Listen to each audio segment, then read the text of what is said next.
Good afternoon. My name is Chase Nuclear Nukem, and I'm joined here by Miguel Cairo Seja, and we are here for the Smite Wisconsin High School Esports Association Spring 2022 Finals. Eager to jump into the game. We do have Case High School up against Clinton High School. Case High School will be on the right side in the red. Clinton High School will be on the left side in the blue. And Kairos, we're here representing St. Ambrose. How are you feeling today? How are you feeling about these finals? I'm feeling pretty good about it, Chase. Now, there's something to be going on with the stream a little bit. We have some of our window cut off here, so allow the production try to fix that real quick. But I'm not so sure if that is plausible. Don't worry, I got it. Nice.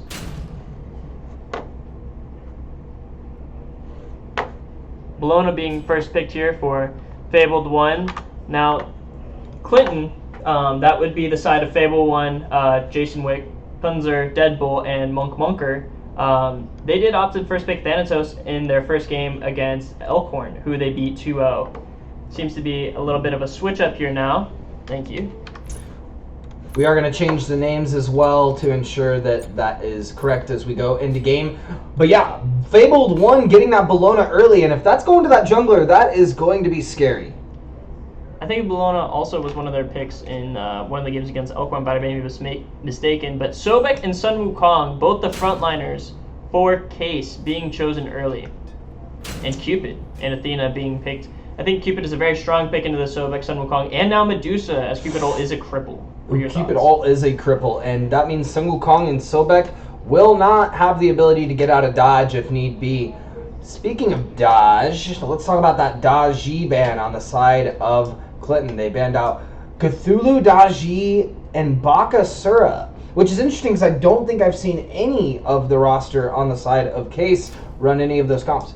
I think that the Daji ban is always just a really good ban. See, because that forces the enemy team into CC immune ultimates, and if they can't get that, CC immune ultimates means that you can't be grabbed, pulled, knocked around. Specifically, Daji likes to pull targets with her ultimate, and so that kind of helps out Clinton's side, right? So Clinton has a Cupid who does not have a CC immune ultimate, and Cupid actually plays kind of poorly into a Daji because you can't slow a Daji too. You can't exactly stun a Daji if she goes up in her Paolo, and you can't run away if she decides to chain you.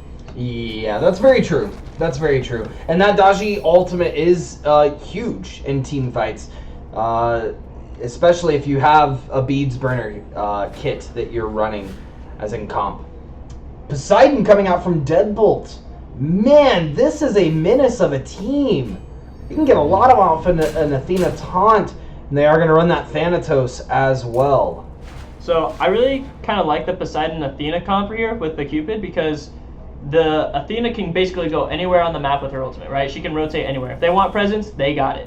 The Poseidon, great cripple in the 3. They don't have to wait for Cupid ult in order to take a fight. Poseidon can lock somebody down earlier on. So they don't have to wait for the team fight in order to really start locking anybody down. They can do it early, right? So the Sobek might have a hard time getting a dash off if the Poseidon decides to whirlpool him with the 3 before any point in time, right? Actually, they're going to pick that Thor as well, which we saw them play earlier, and the Lunar special. That could come back in their face with them with Clinton picking the Poseidon. Yeah, so Thor will have a very hard time trying to get up into the ultimate. If Deadbolt decides to drop the Kraken on Thor while Thor is trying to go up into the air. Or when Thor lands. Or when Thor lands as well, yeah. Lunar the Cat needs to be very careful about who they're choosing to go as target here. And even if they go for the Bologna can up down with their ultimate as well. So this Thor pick will be great to cut off avenues, right? You're going to want to use it to kind of make sure that the enemy can't back away, can't escape. So utilize the stun, utilize the wall. That's going to be key here for Lunar this game. I'd have to agree with you. We were talking about diminishing return on the stuns earlier, though, and that is a lot of the CC that Case High School has at their disposal. They have Medusa stun, they have Thor, both of Thor's stun, they have Sun Wukong stun, they have Sobek stun into pullback. Does that technically count as a stun when Sobek plucks? Yes. So they'll have diminishing return on that too, but I mean, the knockup will be in effect while that diminishing return is happening.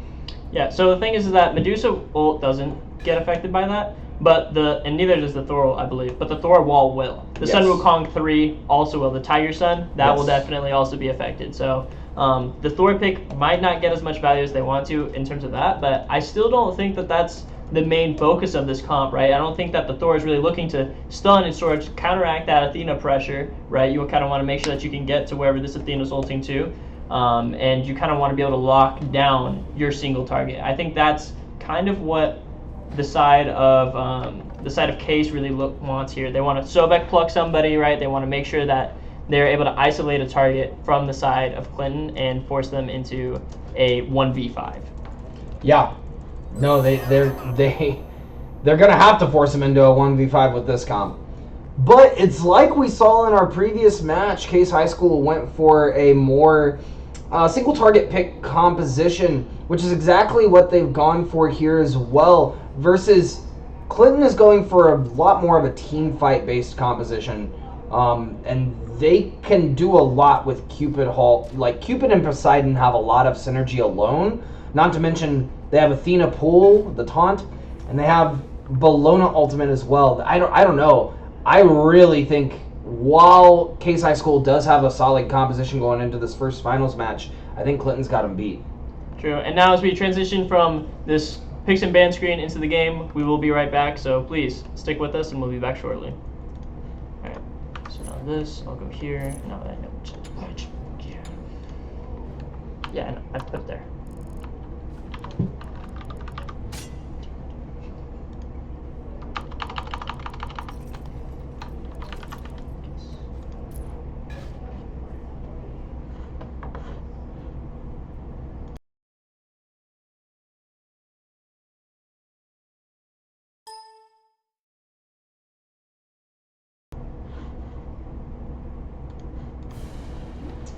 All right, we're heading straight into the game. This is my favorite part of the game. Everyone's DC. This is it. This is peak Smite. Oh yeah, big player damage, big numbies, big XP per minute. Now as we make sure that we have everything set up properly here, looking at the walls. Walls are down. All right. Now looking at the starter items here, nothing seems to be a little too weird. Again, the Medusa is deciding to opt for that early crusher.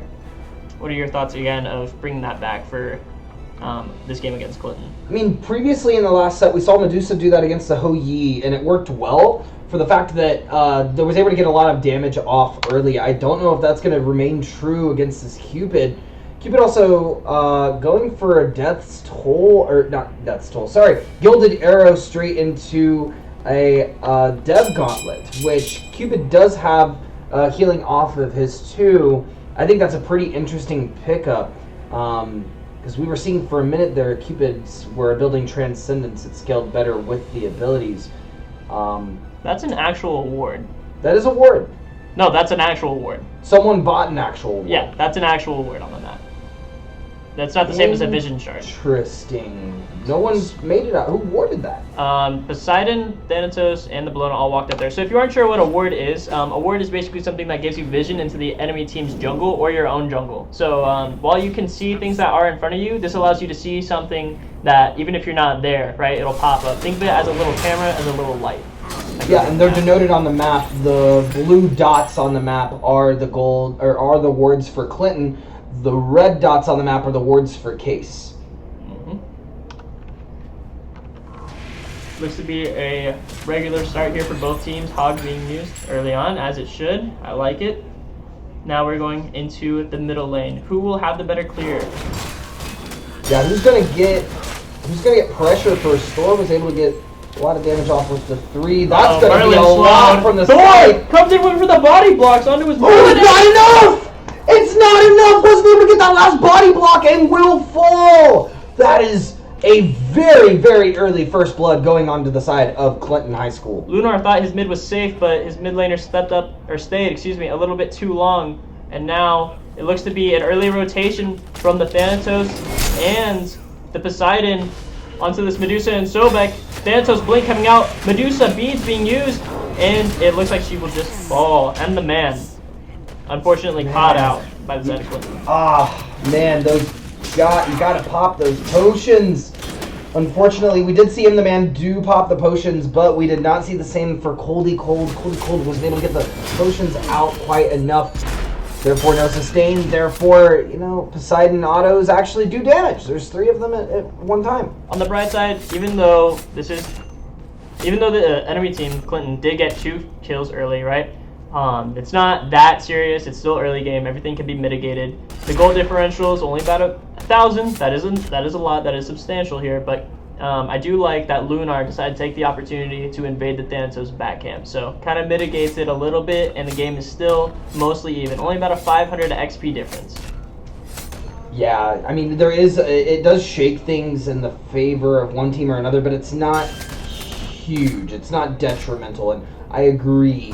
Lunar getting those back camps could put them back on track as they're rotating back for their speed now. Yeah, the thing that Clinton really needs to do to capitalize off of those 2 early kills is actually to invade early as well, right? So you get that pressure with those 2 kills. That's kind of what you're looking for, and then you also want to invade, right? So in the dual lane, you actually see the Athena and the Medusa going for that neutral camp.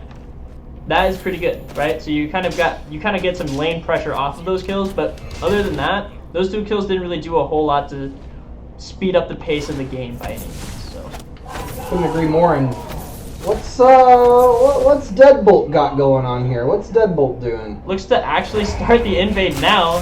Hot and heavy. Merlin looking to just do the backhands, knowing that his red buff is gone. Very unfortunate as Poseidon and Thanatos go back to mid. Even the Athena started to rotate over from the dual lane, and I like that a lot.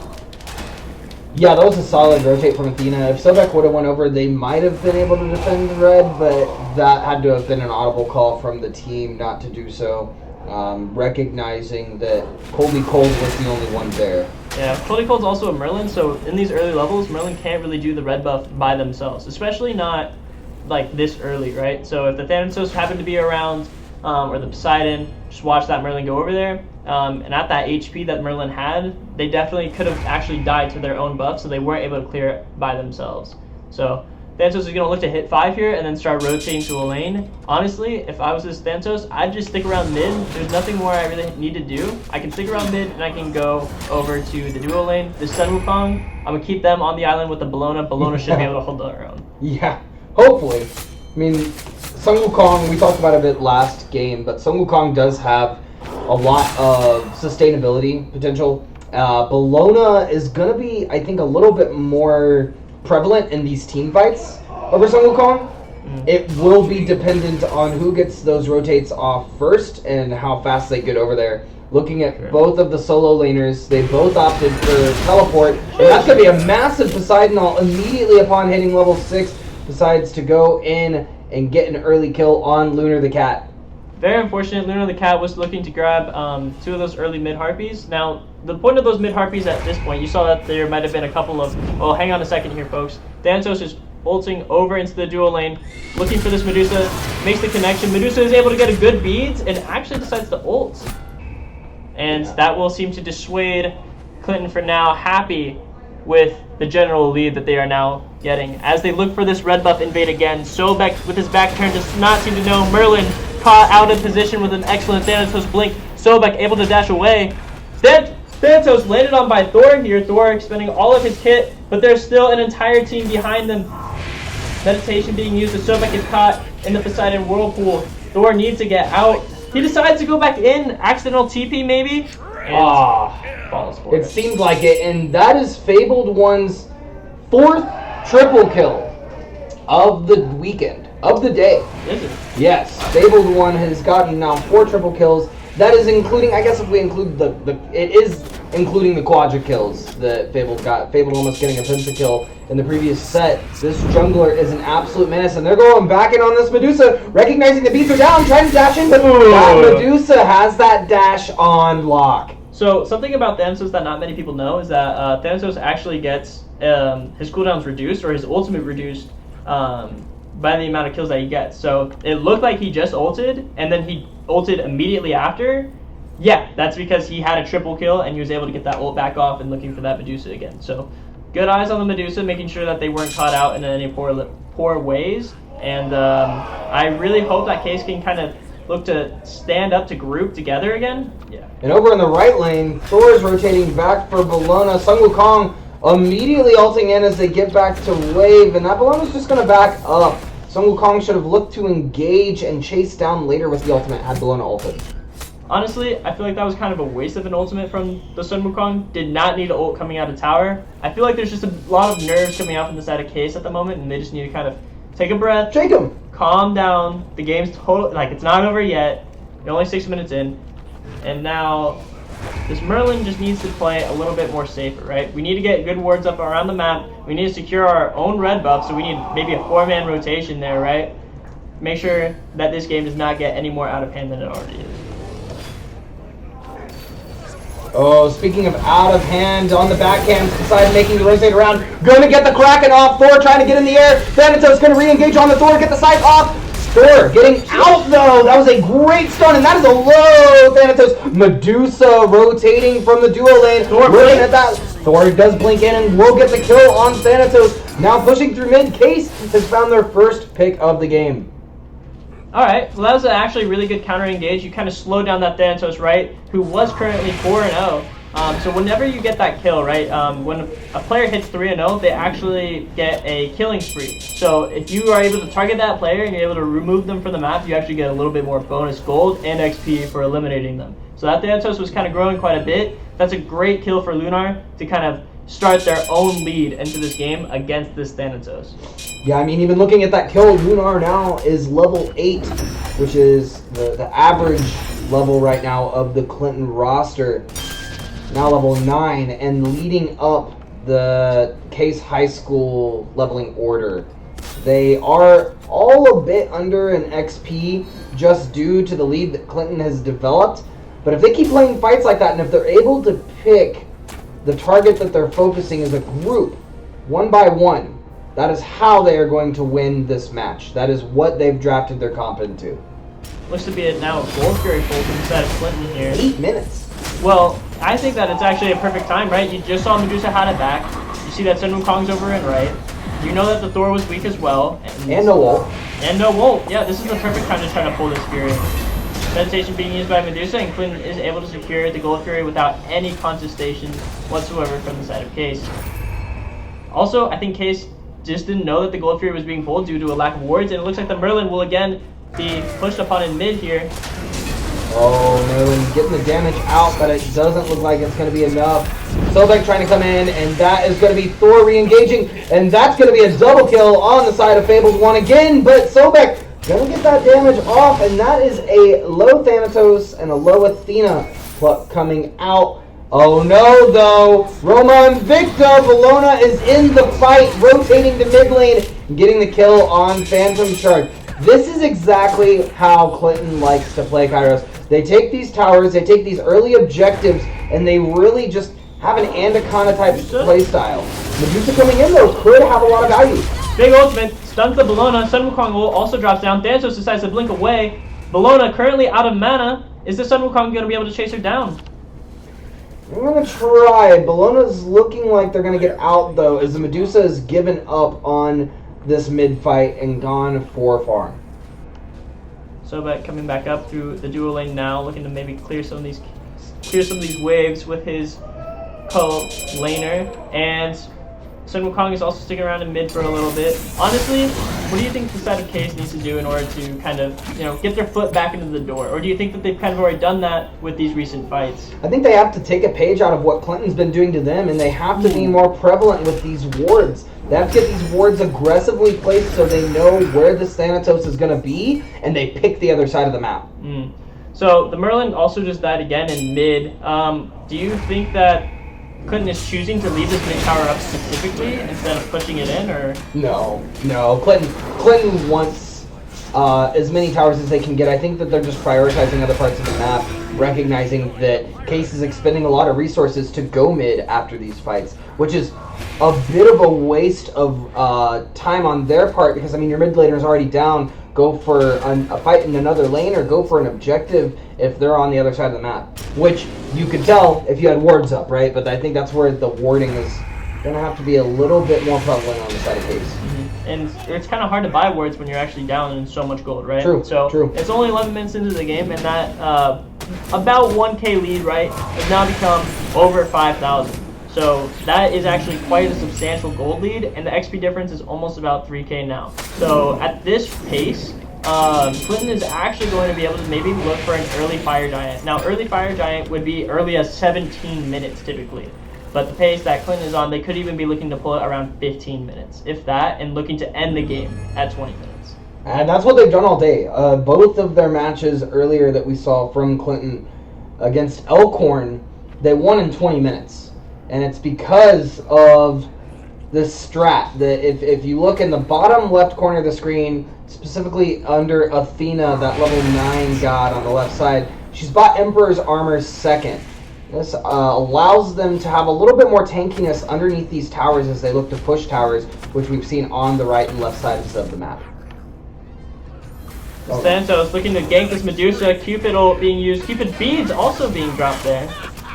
Medusa also beading as well. Unfortunately, not being able to get away as 3 members of Clinton collapse onto M the Man. Oh, and now we're going to see an even bigger collapse. Case rotating into the back camps, looking at this Poseidon. That's going to be a Thanatos up in the air instead, opting to go down on the mid Harpies and not engaging in the fight as Case disengages, which was probably for the best on their end. If I'm Case now, I'm looking to get a single pick anywhere that I can. Who do you think should be making that call? On the side of Case? Honestly, I would like to see some good follow-up from the Thor ultimates. Unfortunately, this Merlin player, as a Merlin, right, you can't really step up aggressively. You kind of want to be in the thick of it, but with the comp that Clinton has, if this Merlin steps up, they're going to be absolutely shredded. So you kind of want to look to kind of throw those abilities over the wall if you're the Merlin, and being Thor, you want to say, okay guys, this is who I want to call. If I'm Sobek, I'm saying, hey, let's play through Medusa here, right? So you can play through Sobek or you can play through Thor. You can't play through both though. Now, it looks like this Thor is actually going to be ganking this duo lane here, but Cupid looking to be too... Look at those ward placements. Too much of an ambitious target. Cupid knows... Cupid backed, yeah, because they have wards up on their side, so Cupid knows Thor is right there. Unfortunate. Very unfortunate for the side of Case, but honestly, if I was a Thor, I probably would have just stepped up a little bit more. You don't know exactly where they have warded, but you also don't have any wards yourself, so maybe they just lost vision and just did not know where the Cupid was for sure. It's going to be Bologna backing, and it looks like Clinton High School is going to group up and get ready for the Sony Fury. Yeah, and I think this is a very smart play, right? So as you see, this Fury just spawned, and Clinton's already here for it. Meanwhile, the side of Case are kind of struggling. They're all standing around in mid, not quite sure if they want to go over and push it or not. And you just have the Thanatos from the side of Clinton watching them the entire time, making sure that it's like, okay guys, hey, I have them all in mid, I'll let you know if they rotate over. Yeah, they once again on the objectives, they do not have these wards up early. And I think it's not just important to ward when you want an objective, but when you recognize the other team is going to be playing around these objectives this heavily, you have to get those wards up. And that is exactly what we're seeing from Clinton now going onto the left side, sieging this tier 2. 14 minutes in, that's going to be a Thor out, diving in, getting a lot of damage on this Cupid and Poseidon. Cupid drops the ult and runs away. Poseidon decides to go back in, Kraken's, and it looks to be a Thanatos ultimate coming back in to re-engage onto the entire enemy squad of Clinton. Thanatos gets caught in the Medusa ult though, and it looks like Sobek is actually chasing down the Poseidon. And Athena is doing the best that she can in order to make sure that her Poseidon can get away. And it looks like the side of Clinton will take the Athena instead.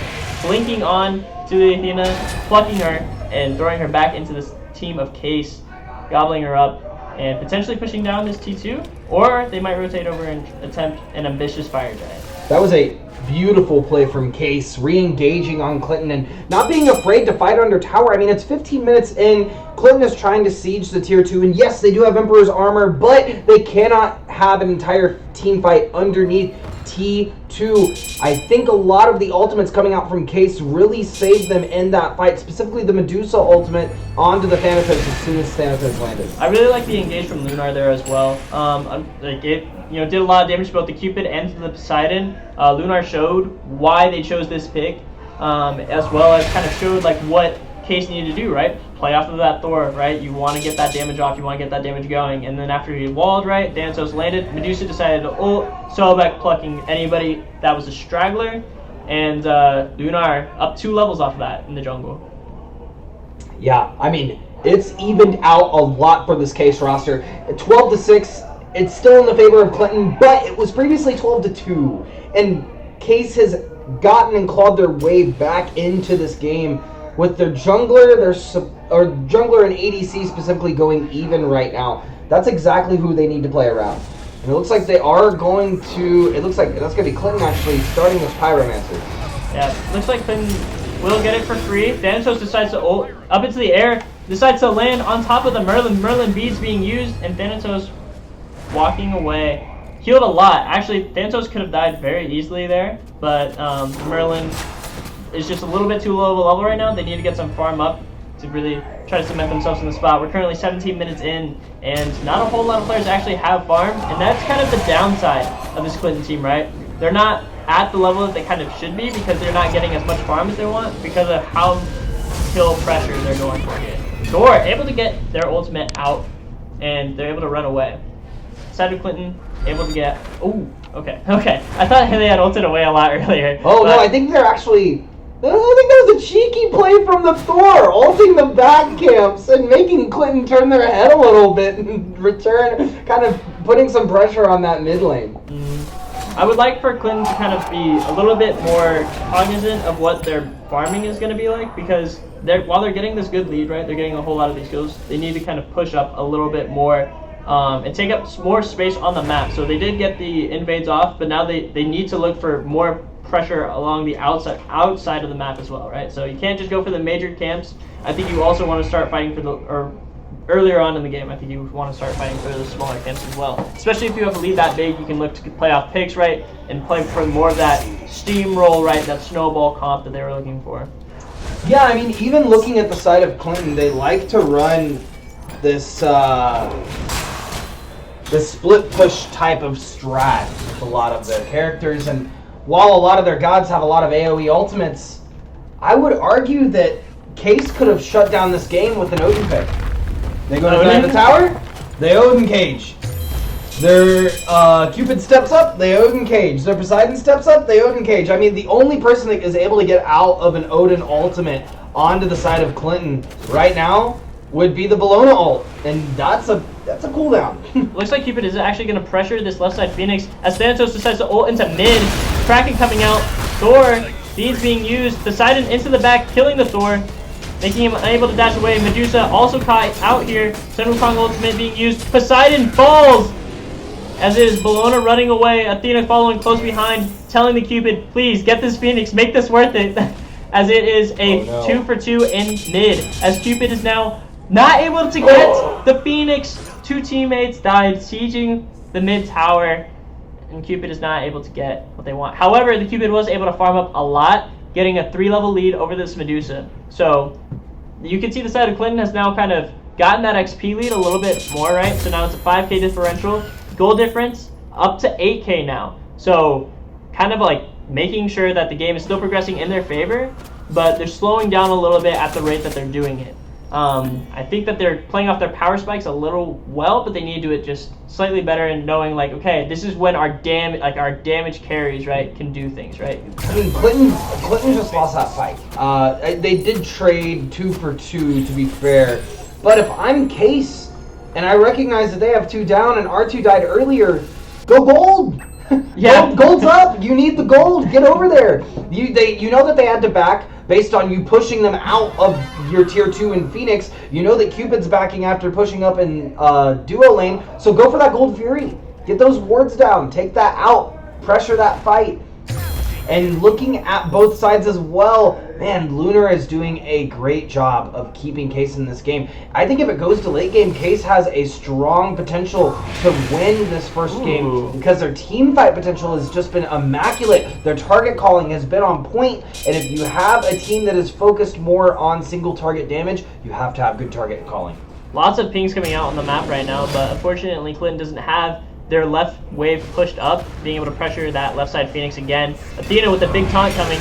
Thor getting caught out here by the Thanatos. Thanatos is able to get get the Thor low enough for Poseidon to finish them off as a Cupid ult is being dropped, slowing down the Merlin for Poseidon to pick up another kill. Thanatos inside the back, killing the Medusa as the entire side of Case is falling down can't die here. like a stack of dominoes. That's game. If Sun Wukong died there, then they're just going to siege this Phoenix and push to the Titan. That cooldown, 23 seconds till Goldie Gold is up, will not save them. And at this point in the game, when you start losing a fight like that... The frenzy is huge!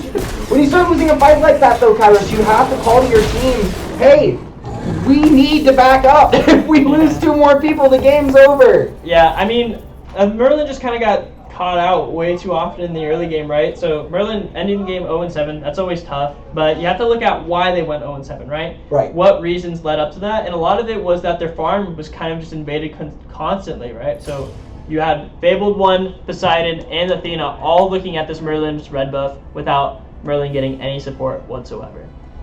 Yeah, Merlin, I mean, they tried to support the Merlin. It was just a lost lane at that point, and you have to look around what lanes you're winning. You also have to look around what lanes are split pushing. That's a 3.5k Cupid. And it has, what is that, 5k structure damage? Yeah, so obviously you can tell that Cupid was a little bit more interested in pushing those towers rather than fighting the enemy team. Going into this next game, what do you think Case can do? Odin. You think Odin? I think that's your answer. My answer for everything is Odin. Okay. I think that they Odin here. No, I think Case in this situation, Case has to recognize the strat that Clinton is trying to use, which is the split pushing strat.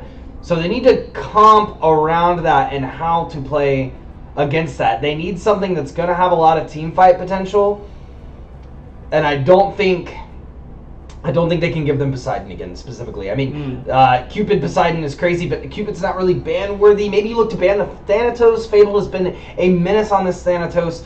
But the Thanatos, I feel like, wasn't even as big of an issue as Deadbolt on this Poseidon. I mean, most player damage in lobby, 16k, and that is double what Lunar did, or even M the Man did on the side of Case. They cannot give that mid laner Poseidon again. I agree with that. I mean, Fabled 1 also had 13.5k on the Thanatos, so you could be looking to ban that out, right? Had a lot of pressure with those ultimates. You couldn't quite know what you're going to do. For the side of Case, I would like a different sort of comp, right? If you're going to go Sobek, I'd hope for a mid laner that doesn't need to throw out abilities, right? Because that could potentially lead to a whiff. I'd like to see a little bit more team synergy in their next composition.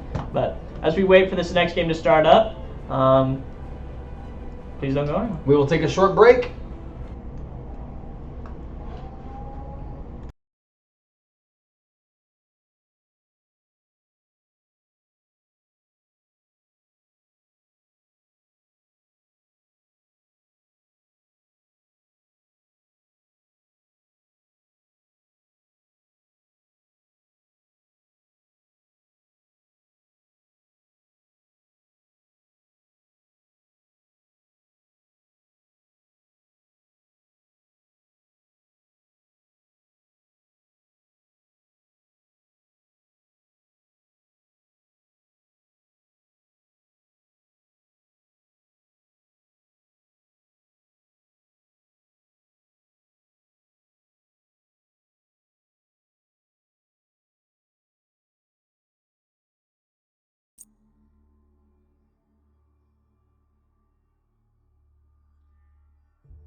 Alrighty, ladies and gentlemen, we are back for Game 2 of the Wisconsin High School Esports Association Smite Finals. Once again, I am Chase Nuclear Nukem, joined here by Miguel Cairo Seha. Miguel, we're going into Game 2. Picks and bans are underway, and these teams know exactly what they want.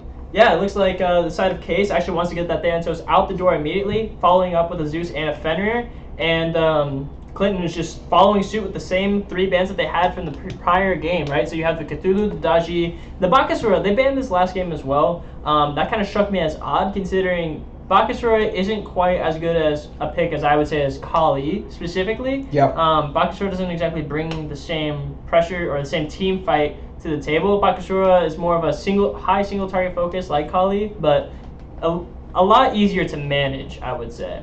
I would agree. I mean, Kali as well, I feel like actually plays very well to this Clinton High School play style. They want to dive under these towers. They want to get this damage. Kali has a get out of jail free card with her ultimate. And off rip, Clinton is going to say, all right, you're not going to ban 2 of the picks from last game, so we're going to pick those up real quick. Yeah, very interesting. And on the side of Case, they're actually going to decide to scrap the Sobek, right? Scrap the Medusa. We're going to go for Izanami, Bacchus. We're going to go to something that's a little bit more basic, right? Something that's a little bit more fundamental. And I actually really like the fact that Clinton decided to say, like, okay, you know what? We're going to choose Athena still, because Izanami actually shreds block stacks so well against both Bologna and Athena. So the fact that they decided to pick both of those into Izanami kind of shows me just how much Clinton really, like, how much of themselves Clinton really thinks, how confident they are in the comp that they've already created. Only difference now is that they won't have that Thanatos dropping down from above, so I'm kind of curious to see what they swap that Thanatos out with. What if they pick Thor? That would be interesting. That would be funny. Throwing it over to Lunar the Cat. Speaking of Lunar the Cat, we are going to see a Poseidon and Athena both come out on the side of Clinton, and they have banned out Bastet and Arachne. Arachne, an interesting ban, but looking at Case, what I'm really getting at here, they got 2 big knockups. Mm-hmm. Yeah. Will the Awilix come out? The Awilix? That would actually be kind of interesting, but the side of Clinton hasn't really presented anybody with any leaps yet, so picking Awilix into that would kind of be more of a shot in the foot, because Awilix hasn't been that popular due to a multitude of reasons.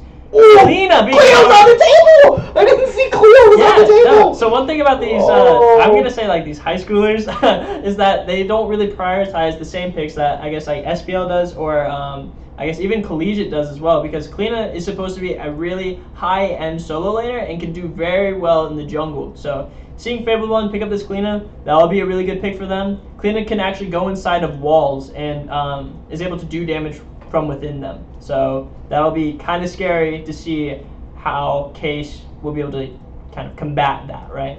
And Susano being hovered for Lunar the Cat this game. What are your thoughts? Into Poseidon again. Yeah, I don't know if it works. Ooh. Loki, okay. Loki could work. Loki obviously has one of the best single target damage in the entire game. Does really well just jumping on one target, taking them down. Often considered a suicide god, because you go in, you get your kill, and you're more than likely going to die immediately after. But that could work if they get these picks onto the Poseidon and the Cleo like they're looking for.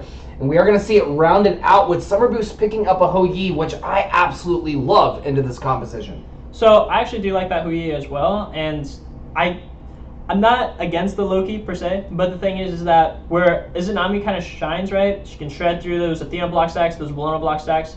Loki also struggles. So yeah. Loki actually has a hard time getting the damage off with their auto attacks because of the block stacks. Block stacks basically mean that if you were to attack a character, they will take no damage whatsoever. One of Loki's abilities are based off of being able to land one of those basic attacks, right? One of those auto attacks, and if the attack is absorbed, the ability damage will not be done. And as we segue here from the picks and ban screen again to the match screen, we will see you soon.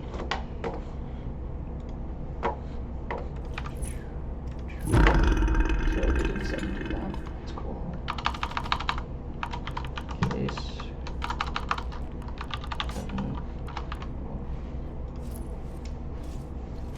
I don't know. I have the list of assassins up right now. And I would have liked to have seen, I don't know, something like Loki's good, but I feel like Loki isn't the pick here. Loki is not the pick here. There's other... Nemesis. Nemesis would have been great. Nemesis would have been decent into the Poseidon. It just depends on how you play it. But I would have liked Nemesis. Kali would have been fine. Kali would have been great, actually, in my opinion. Kali would have been awesome. Mm. Yeah, it's like, it could work. It could work. Ravana even works fine. Mm-hmm. I don't, like, those are just picks that I don't hate, but, like, those are the ones that are off the top of my head. You can still go Gilgamesh as well. Like, I'm surprised as well we've not seen Kama, like, at all today. Kamazotz is not, yeah, I guess he's better at, like, lower levels, but he's not a great team fight. And I think that these teams have a really big they actually understand how team fight works really well for such a low level. Mm. Not that their level isn't even that great, but, like, Yeah. low, you know what I mean? But Yeah. another pick that I actually wouldn't mind into their comp might actually be Mercury. Even with the Poseidon? Mm-hmm. You have a good follow-up. Like, you could follow up with your ult and stuff, or your team follows up really well with you, right? So you decide to Merc ult them, Charnock, and then ult, diminishing return, sure. True. It's a Nami ult. Bacchus flop. Things like that. Yeah, you're So right. the Mercury into Izanami, or Mercury with Izanami is really good. Mm-hmm. Stun, silence. Nothing. This is going to be a good game, but that is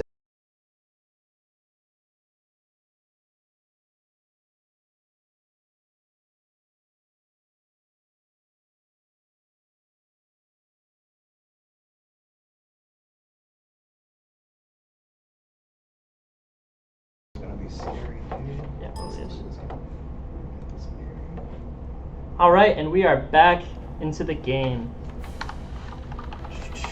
Now, as I sit here and open up a bunch of screens in front of you, Everyone's DC'd. My favorite part. No one's here, JK. Everyone's here. And Poseidon leading with player damage, as is tradition. all right. So, Deathslow being bot on Bologna here. Deathslow was recently nerfed, so I'm kind of curious to see how well the Bologna does in her lane. And I'm also curious to see what this Nike decides to pick up. So, Clinton currently leads Case 1-0 in the series. It is going to be a best of 3, so Case does need to win this game and then the next one in order to secure the championship dub. Yep, where Clinton only needs to win this game, and if they win, then that is their championship. And everybody goes home. And everybody goes home. Yeah. But I'd like to see a game 3. Yes, I would love to see a game 3, especially in finals. Alright, so there is something that Clinton does every single time, and I still can't put my thumb on it. I don't know what it is exactly that this is looking for. Perhaps this is looking for like a invade? No, it doesn't look like it because they don't do anything with this ward. They just seem to like to place this ward there. And they literally get out of base and book it for this ward. Yeah, they three-man walk up to this spot just to place this ward down. So, I don't know. It's possible that they just know something that we don't. Some standard starts going out. Nothing too crazy here. I will say that this should be an interesting change of pace for the team of Case, right? Because Case kind of had a different sort of comp. Last time they had a more of a, okay, let's get in there. This comp's more of a bend, don't break sort of comp, right? And Clinton's team hasn't changed one bit of what their comp is. So I'm very curious to see who actually gets the upper end of this. Now it looks to be a 2-man invade here for the side of Clinton into Case's backs, and it will be another technical pause coming out. So that's why they put the word there. If they get pressure early, they look to invade those back camps. I mean, that's, I guess I could be. Then they know who's coming after them. Like I'm not saying I agreed with the word. I'm just saying I think that's their thought process with having it. And I can see that. But why would they put the vision shard there as well then? Interesting. Yeah, and that is what's pretty interesting to me as well. So I'm actually not. Oh, okay, that's why. But looks to be some good poking coming out in mid. Loki already down considerably in health, and he will have to back up. But the thing is that you don't need to do that. Yeah, you have your vision charge, you have your free ward to be able to do that. And if you're gonna ward anything like that, you would probably just want to put that ward on the back answer after you leave. Yeah. And we'll be grabbing those oracles. So basically what these oracles do to anybody who doesn't know is that after you drop them, you actually gain full vision of this pit. If you see that red ring, that red half circle, you actually have complete vision of that for quite a while.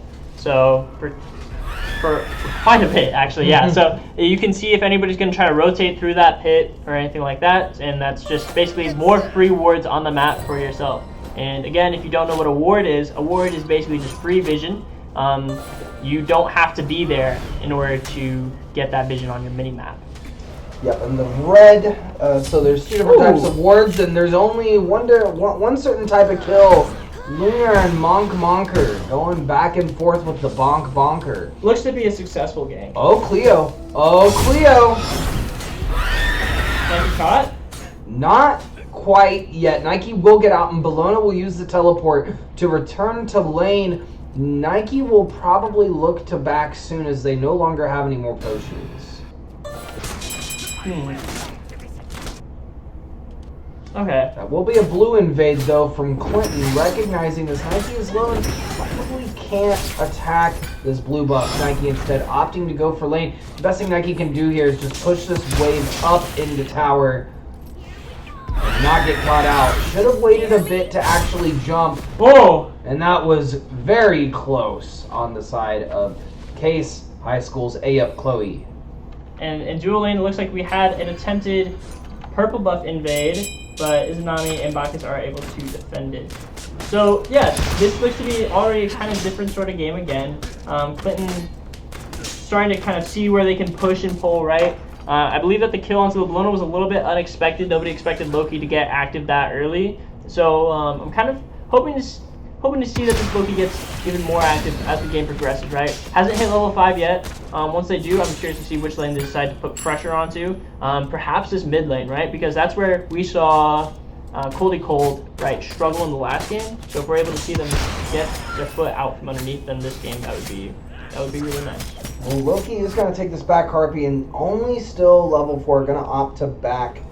Maybe not, looking for that other Harpy in duo lane. And that might be enough. And it will be. Loki did hit 5. Maybe looking for a little bit of pressure. Hiding, not quite showing up on that right side ward. And Loki's going to go in on left side. That's going to be Ho Yi jump. And immediately, Loki's going to jump on them. Ho Yi's going to ult. Loki not able to turn on the Loki! Don't back up! Don't back up! It's like no! Oh my goodness. Oh, Cleo coming in, almost taking out the Loki. Not quite finding it though, and that Izanami level 4 deciding to back up as the duo lane cannot take this fight. They are not level 5. And almost a big brain play from Case High School's own Lunar the Cat. That was very close. That's my fault for not catching that sooner, but great chance. If only Loki had a little bit more follow-up, right? From the Izanami, from the Bacchus. I feel like there might have been a little bit of miscommunication there, and that's what led to that drop kill ultimately. Also, if I was that Loki and I was backing on that flower, I would get killed. I would have been killed. Somebody would have stepped up, or for some reason the camp would have aggroed me. Chang'e able to get 2 away, but that might not be enough here. Aegis also being used. Cleanup misses the second ult charge, and Chang'e will be able to back for free. Yeah, man, I think Case is going to have to be careful about how they use these abilities, man. They are throwing them out there very early, is the best way to put it. Loki's walking in the middle of 3 of them. Loki ults to get out of here. Not able He doesn't have it yet. Oh, no. They're waiting for it, but there is no Loki ult. There is no Loki ult. Wow, you're right. So the side of Clinton was waiting for that Loki ult to just see where it was going to come through. They weren't actually expecting to pick up the kill, but they'll take it anyway. And the thing is that they're already pushing down this mid tower again. Like, this has been Clinton's staple strategy, right? Nuclear, you talked about it earlier on, but Chang'e coming in with the big ultimate. Will she be able to secure the kill onto the Poseidon? Poseidon cracking, being immune by the Chang'e too, with a big Bacchus flop and ultimate. Coming back in, Chang'e is looking to re-engage with her Bacchus. Izanami is also in the middle lane here, as it is a 4-man counter rotation from Case, trying to catch this Clinton team. Yeah, so this is a point that we're talking about a lot in these games, right? They did just win that fight. They did push them back. Look for some XP. Look for some gold. Take that Scorpion on the side of Clinton. They just backed you. Got that Scorpion available to you. Instead, it looks like they're going to rotate around to the left side. And look, Kairos. Look at the Athena. Athena opted not to go. Oh, and we're going to see a duel. Actually, we're going to see a duel come out on both sides. Izanami going for the ultimate, but that's going to be Houyi dropping their ultimate as well and finding the kill. Bacchus flop coming in. Houyi looking to 3 away here. There it is. Bacchus not able to follow up because they do not have their ultimate, having used it to kill Poseidon in mid earlier on.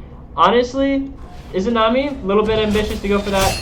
Ooh, Loki onto the Poseidon. Poseidon being used. Queen not able to get around her own Poseidon partner. As Loki blinks? The blink back in, yeah, exactly. Loki does blink back in, trying to get on the Cleo, and that's going to be Chang'e using the dance to get around, and we're seeing a split fight. This is exactly why you need to call targets and exactly where you're going. We got the Chang'e in the backline chasing down the Poseidon, missing the ultimate, and actually getting caught in the Poseidon ultimate. Caught in the barely living to tell the tale. So close there. So that was the part of the great things, right, about the cleanup passive. Cleanup was in a bad spot, but she was able to kind of get into the wall, right? You saw it. She was able to enter the wall next to the oracles and was able to get out scot-free. The Poseidon, on the other hand, does not have such a passive ability and walked straight into the Izanami, but did not die without a fight.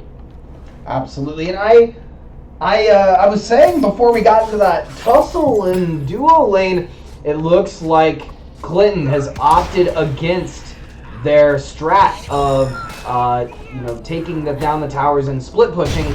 That Athena will be running sovereignty first and is building in a magical defense, so it's unlikely they build the emperors this game. Yeah, I mean, I think that they saw that their strat didn't work out quite as well as they wanted it to the last time with it, so they're saying, like, okay, we'll play a little bit more traditionally and we'll just try to beat Case a little bit more normal, in quotes, if you will. Couldn't agree more. I think that's the strat now. You're gonna see Chang'e put some mid wards up in the mid lane. It is another 1v1 duo. Ooh, Summer Boost coming out on top from M the man again.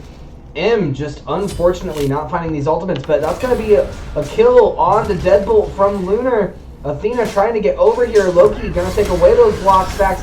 Get some damage off on this Athena. That's going to be a new ultimate and the bounce! Gonna take out Lunar. Houyi doing a great job of positioning and understanding exactly where to be in that moment. I would love to see Chang'e not back up here, but help her Bacchus, who is flopping in and trying to do so much for Case's team. Phantom Shark all alone, Cold, trying to return to the mid lane, get some farm for themselves, not chase kills. You know what? That's very disciplined. That's very smart. I think the strat was Bacchus was trying to taunt them to come back on him, right? Because he noticed earlier when he flops and uses his belch, they just turn on him. So I think his strat was to flop, belch, hope they would turn, and then have Chang'e around the corner. Chang'e was still just a little too far for that kind of follow-up, in my opinion. Agreed. No, I agree. I just think that's what they were trying to do. And now, hopefully, this is not another 1v1 in the duo lane. So this Izanami has taken 2 1v1s individually. Unfortunately, some missed autos, some missed ults. That's kind of led to the loss. But Houyi was actually counterpicked for the Izanami, because Izanami's dash ability, the ability you just saw being used, actually makes Izanami invisible. And Houyi's mark, if you ever see it, you'll see a little bird above the Izanami in this lane. And that will keep the Izanami visible to this Houyi, to Summer Boost, right? So this Izanami being M the man, and this Houyi being Summer Boost. The mark will keep M the man visible to Summer Boost throughout the entirety that it is on the Izanami. Which late game will be valuable against the Loki as well. Yeah, that's true too. So this Queen is actually looking to gank mid lane again. This was Poseidon. Athena being blown up here. Chang'e being used. Kraken dropping down on top of the Loki. Can Loki get away from this Athena? Bacchus flop being used. Chang'e trying to chase down the Poseidon. Poseidon having to beads and run away. Athena standing in front of both the Bacchus and the Chang'e, ensuring that her Poseidon is able to get out safe and sound. And another solo. And M the Man losing the 1v1 again. At this point, if I'm M the Man, I'm just playing safe, right? You can't go into these 1v1s anymore. It's not going to go into your favor. He does have a 2-level lead and an entire built dev gauntlet. Like, it's not, I guess, yeah, it's just not something you want to go into. I was going to say, I guess he did have a item on specifically Summer Boost, but they just died, so they probably bought the item when they died. Yeah, so M the Man actually just recently bought an item called Aussie, and this actually gives them lifesteal. Up until this point, M the Man has been fighting Hu Yi, who has had this Devo's Gauntlet, and that gives them lifesteal off the bat. So Izanami has been fighting sort of a losing battle every time, simply because of the fact that they can't heal as much as this Hu Yi is. It will be an Athena ult coming through, and Cold will be caught out. And it might be a pull for the Gold Fury. No, it won't. They ping the Loki in mid as a 4-man group. And actually, no, they will start it. The Athena dash will be used. Bacchus, looking at everybody. That's Kleena in the wall there. Fabled one, looking to get a good amount of damage off onto this Izanami. And Clinton will take the oracles for now and back away slowly. But this is a great idea, though, right? I mean, Case recognized at this point that they didn't have wards, but you know what they did have on gold? They had oracles, and they saw the vision on oracles. That was a great rotation from Phantom Shark over to the Gold Fury, preventing Clinton from getting those much desired early objectives. True, very true. And now, I kind of like to think that Case has kind of stemmed the bleeding.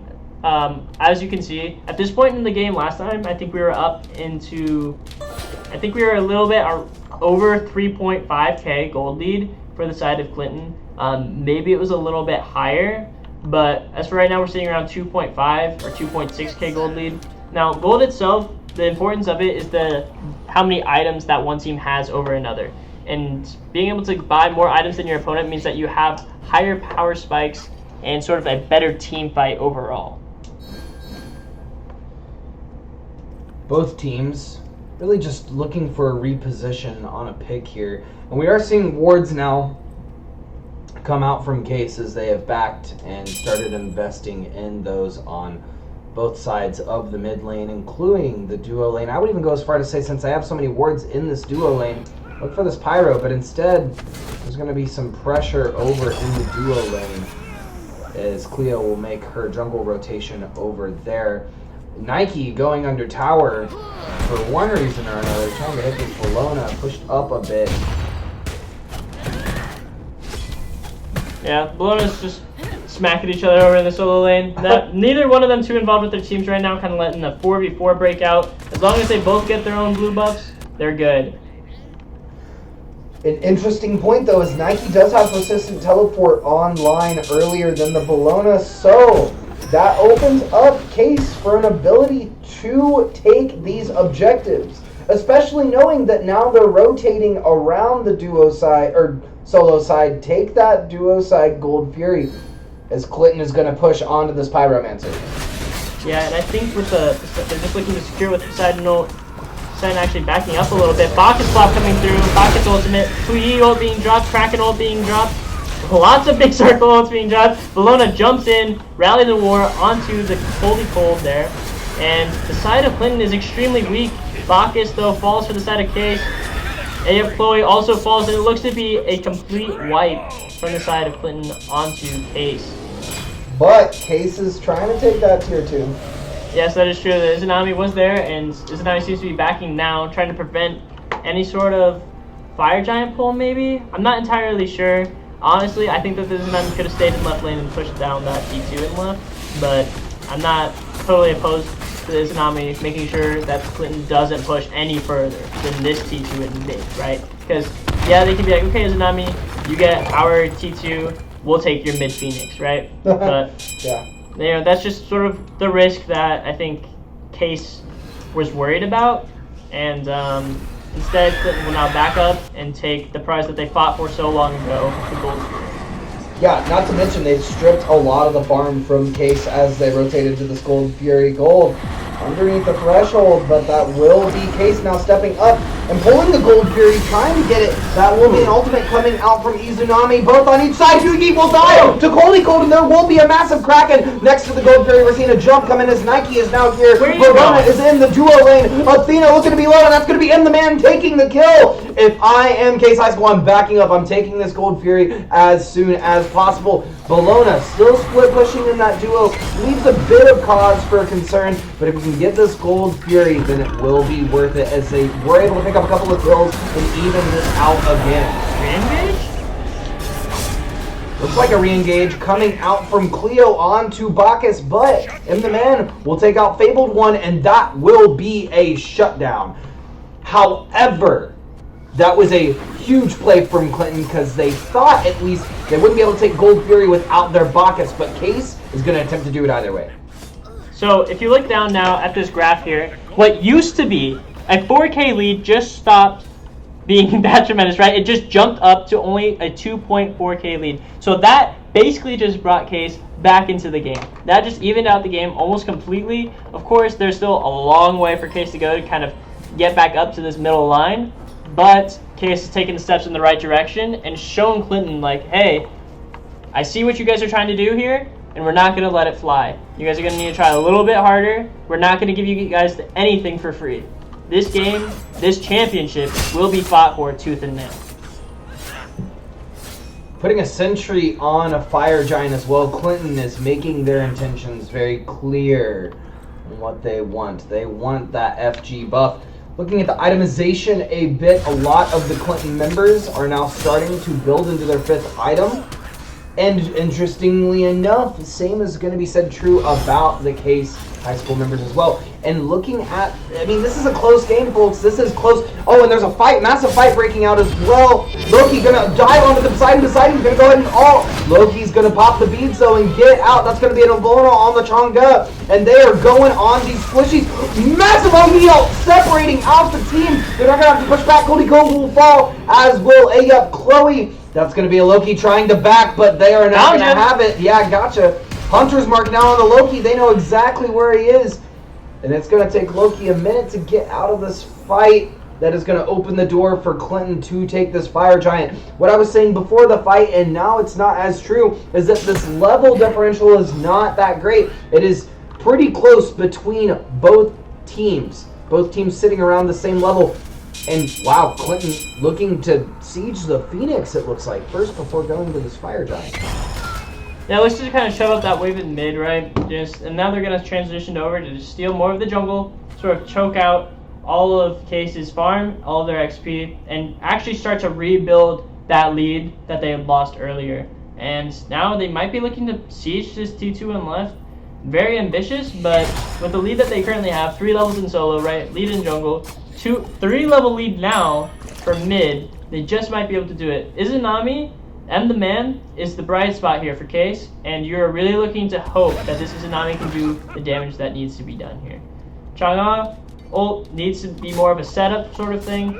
Loki ult needs to be used to lock down these backliners from the side of Clinton. You want to be able to ensure this Loki, as the Nike, that the backliners of Clinton won't have their relics up, so the Loki will be able to find the kill that they need, while Izunami is supposed to kill whoever is in front of them.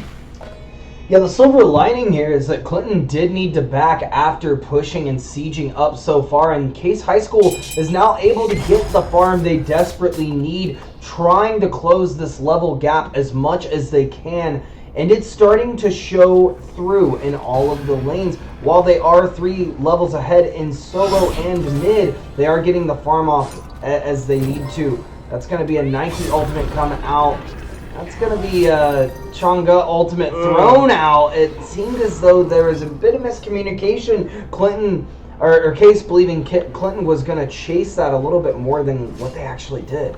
So we have a double ward on Fire Giant from the side of Case, so they can know if Clinton's going to start it up, and it looks like they will, with nobody on the side of Case being here other than the Loki player. And Lena actually unable to stop the Loki as Loki decides to ult into the Hui, being able to get that pick as Poseidon is so close to dying to the FG. No! Oh no! Yep, Chloe was not confident enough to engage in that fight. I don't think recognizing how low a lot of the squishies were on that roster. Case is gonna try to trade and get this Pyromancer, but not nearly as good as getting a full-blown Fire Giant. However, Jimmy is up, and we've not talked much about Jimmy. No, we haven't. Would you like to give a rundown of that? No, I'd like for you to give the rundown of Jimmy. Okay. Tell me about Jimmy. Okay, so Jimmy, to anybody who doesn't know, is actually this obelisk over here. So this thing that's standing right here is actually Jimmy. That scroll, though, is the Jimmy. So that pocket swap onto that is actually quite perfect because essentially what that does is it grants the holder health every 5 seconds. And, well, it grants you health every second, but you get a certain amount every 5 seconds. It also grants health to your towers, to the teammates around you, and if you're up close against an enemy, it actually deals a percentage of their health.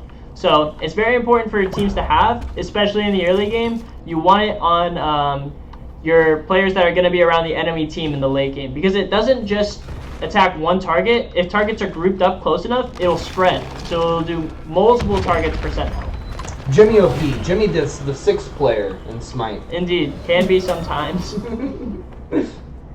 This Loki player, Lunar the Cat, has been a thorn in the side of Clinton. And Izanami apparently split pushing Phoenix, trying to take that out. Didn't even recognize as we saw them siege that tier 2 and left.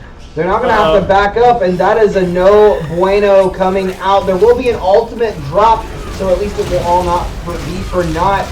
That Chonga is going to have to try to get out. Cleo's on the back line. Baka's going to get the flop. Cody Cole will get the kill. Deadbolt will follow up on Lunar the Cat, though, and that will be Nike 1v3 on that side part. Chonga getting a little bit of damage, but ultimately deciding to back up as Bologna starts racking up that damage.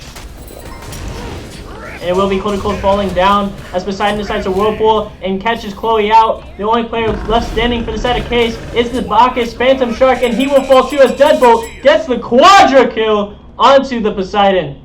And it isn't closed. It might not be a closed case just yet as Clinton decides to start pushing down this little Phoenix, but will they be able to get the damage off in time? Monker is a troll. A troll? A troll! I'm calling it right now. Deadbolt would have got the Penta. Monker just used the 3 to secure the kill, to take it away from Deadbolt. Deadbolt almost had the Pentakill on the main stage. And Monker said, bonk bonker, no, not yours, mine. Not that again. And it will be Clinton backing up here. They were able to secure the mid Phoenix, but they weren't able to push out any further as both the Izanami and the Loki player has spawned. Both and the Man and Lunar have spawned to the side of Case. There's something we say a lot in Smite, Kairos, and that is you only hit level 20 once, right? So Case High School needs to push for this level 20 now with all of their players, especially considering this deficit has only grown in the solo lane. That Nike and that Chonga, Chloe and Cold Cold will look to get level 20 as soon as possible. The faster that they're able to hit 20, the more even these fights are going to be. And while Clinton does have a lead right now, I would argue that Clinton has had all of their leads earlier than this in every other game prior, and they've not really had enough of a lead to really end the game how they like to in these previous sets that we've seen. If Case is able to farm up, if Case is able to get all 6 items online and start pushing with them being level 20, this could be a teeter-totter sort of endgame. Yeah, I agree. As well as if we look at where we're at now compared to the game before, right? At this point in time, the game was over, right? Yeah. As well as a higher gold difference. I can't stress that enough. So you're focusing more on XP. I'm also focusing on gold here, right? The items, right? The side of Clinton isn't that far ahead. So any team fight here that Case can get while they're at this point is actually not bad for them. They want to make sure that they can keep taking fights while they're still at a mostly even state, and they want to take these fights with this Izanami, who actually has an item and a half up over this Hui. Yeah, very true. Izanami almost full build. Gonna be looking to upgrade that Death's Toll here very soon, or swapping it out entirely, but more than likely upgrading it. 11 and 20. It is a bit in the favor, definitely in the favor of Clinton kill-wise and gold-wise. But we are in the late game, folks, and it could swing either way. It's going to be dependent once again on who hits 20 and when. Fire Giant has just spawned. Ooh. And that is not EFG quite yet. Actually, hold on, what's this? Clinton. Oh, Case is too wise. Case is too wise. They know all too well the corner bait of Clinton. And Fabled One actually allowing them to get a big corner bait off, being able to get into the walls as Cleo able to tell exactly where the enemy is on the other side. Unfortunately, Cleo being in the walls also means that Case can see that, right? So they can't see exactly where Cleo is inside the wall, but they can know which wall Oh no, is it too late? Fabled One is in. Fire Giant being pulled here to the side of Clinton. Cleo forcing Loki away, and Clinton is able to get the FG for practically free. And it will be a potential 5v5 fight here. This is not a fight that Case wants to take at the moment, with them being down and Clinton now having the Fire Giant. They're pulling the Pyromancer, but Clinton never left. It will now be... What? Poseidon just got blown up, and now it will be Bologna rallying in. Bologna trying to get away here. Izanami chasing down the Bologna as Athena dived in to kill Lunar. No way. And now it's Athena being caught out by the side of Case. Case being able to pin down Pinzer. And now it is Kleena and Hu Yi from the side of Clinton being able to back away here. And that is a complete waste of the Fire Giant for Clinton. And a game changer. As I say, game changer, they need to back! Look at that Titan! Yeah, somebody's backing, and it looks to be Bacchus. So I don't know if that will actually be able to be enough. You'll see this Phoenix will actually spawn just in time too, so this Titan will start healing back up as soon as they can. But this Izanami might be caught out now. Never mind, as I say that, Coldy Cold releases a devastating ult onto Fabled One, stunning Fabled One. And that will actually save the Izanami's life. And this T2 in mid should fall. This game is going back and forth, back and forth. I feel like I'm on a roller coaster. Absolutely. No, same. I think if they got one more pick, they could have pushed for a Phoenix. Yeah, if they killed the Hu Yi? If they killed the Hu Yi, they could have pushed for the Phoenix. I mean, Hu Yi did not ult in the last fight. So he still had ult up. They couldn't push. Whoa! Oh no, and that's going to be a Poseidon and an Athena pushing in. Taunt and a Kraken! And it's huge! Oh no, we're going to see a Hu Yi all over the wall, and that's actually going to kill two! And the man falling as well. Two of their squishies are going down. Trying to turn back on this Bologna. Loki's going to have to pump out this damage if they want to stagger, which could be huge. I think that's exactly what they're going for. I don't know. I think this Bologna's just trying to run, and they're actually having a little bit of a tough time locking the Bologna down, as Fabled One is able to come back up now. Honestly, that, again, is another little bit of waste of time for Clinton. I can't tell exactly what they're going for here. They went for good re-engage, but they aren't taking into consideration just how much healing this China is doing, right? Yeah. There is almost no anti-heal from the side of Clinton, other than this Clena's Brawlers and that Athena's Pestilence. But this Poseidon needed to get a Divine Ruin. So Divine Ruin is essentially this little guy right here. This means that your enemies hit by your abilities have a 40% reduced healing for 60 seconds. Pestilence only does 25%. 6. Huh? You said 60 seconds. Oh, I meant 6 seconds. I'm so sorry. Brawler's Beat a whole minute? Yeah, Brawler's Beat Stick does the same thing as Divine Ruin, but certain characters can only build certain items, and so that's why the Athena has it. So if this Poseidon was able to pick it up, this Chang'e actually wouldn't live as long as she is. And I don't think that anybody around her would be either. Yeah, couldn't agree more. And the Chang'e is a great late game boxer. Does a ton of damage, especially with cooldown online. That's what we're seeing exactly. I mean, that Ratatouille, that 5th item over, is going to do a lot for Chang'e and scaling her damage, while also ensuring... I'm actually surprised she's doing as much healing as what she is. She has no items that is currently increasing her healing, but I think that's due to them not having a anti-heal. And you know what? I just looked at the Athena build, and they did build a Bruise. They built it 4th. I didn't even notice. Honestly, I'm a little disappointed that Loki did not go Bumba's Hammer instead. So every starter item that happens here, some people still haven't upgraded their starter yet. Specifically, this Poseidon, this Athena, and this Hu Yi. They haven't upgraded their starter yet, but when you upgrade your starter item, you can choose one of two. And I would have liked to see the Loki deciding to pull. Oh, okay. Oh, that was close. Bacchus was pulling the Gold Fury and then went Athena? out to Rome. It's going to be a Bacchus all. They are going to take out Athena first. Deadbolt going in the back line and taking out Lunacat very early. That's going to be Inman now on Summer Breeze. They're turning to Bologna, who's going to Roma and Victor the heck out of there and go back to base. And it'll be a chase down from the side of Case onto Clinton here. I wonder what they're going to try to get. Honestly, the only thing that I think that they could push for would be that right T2. You have 4 members up for Case. You only have 3 up for Clinton. However, it is Kleena, so you're risking a lot here. However, this Kleena might be looking for a 1v1 onto the Izanami. Never mind. Backs away slowly. Poseidon lurking in the jungle, waiting patiently. And he's going to back up to rejoin his teammates at the Phoenix. They got 20 seconds. There's 3 people online. If they're going to take this Phoenix, they need to do it now, and they need to do it aggressively. Bacchus flop onto the Poseidon, trying to zone him away. Nike jumping onto minions here. That's not where you want to be right now. Pushing the Bologna back. Kleena playing a little bit too passive. You kind of want to get into a wall right now and do some damage from the side. Make them look at you a little bit. Bacchus is now left alone inside the Phoenix. The Phoenix is still not being taken with the Kraken coming down. Aegis coming out from the Tsunami. But it doesn't matter. The Whirlpool restrains them from going any further away. Kleena chasing down the Chang'e. Bacchus flop away with a period wind proc being... They're doing nothing, basically. The shield being ripped through instantaneously as Chang'e is still being chased down here. Loki onto the Kleena. Able to save the Chang'e as the Chang'e is now looking to try to peel for the Loki, and it is just constant peel back and forth. The Athena will try to dash on the Loki, look to get a taunt off, and there's the taunt now. And this could be the point where Clinton ends it all.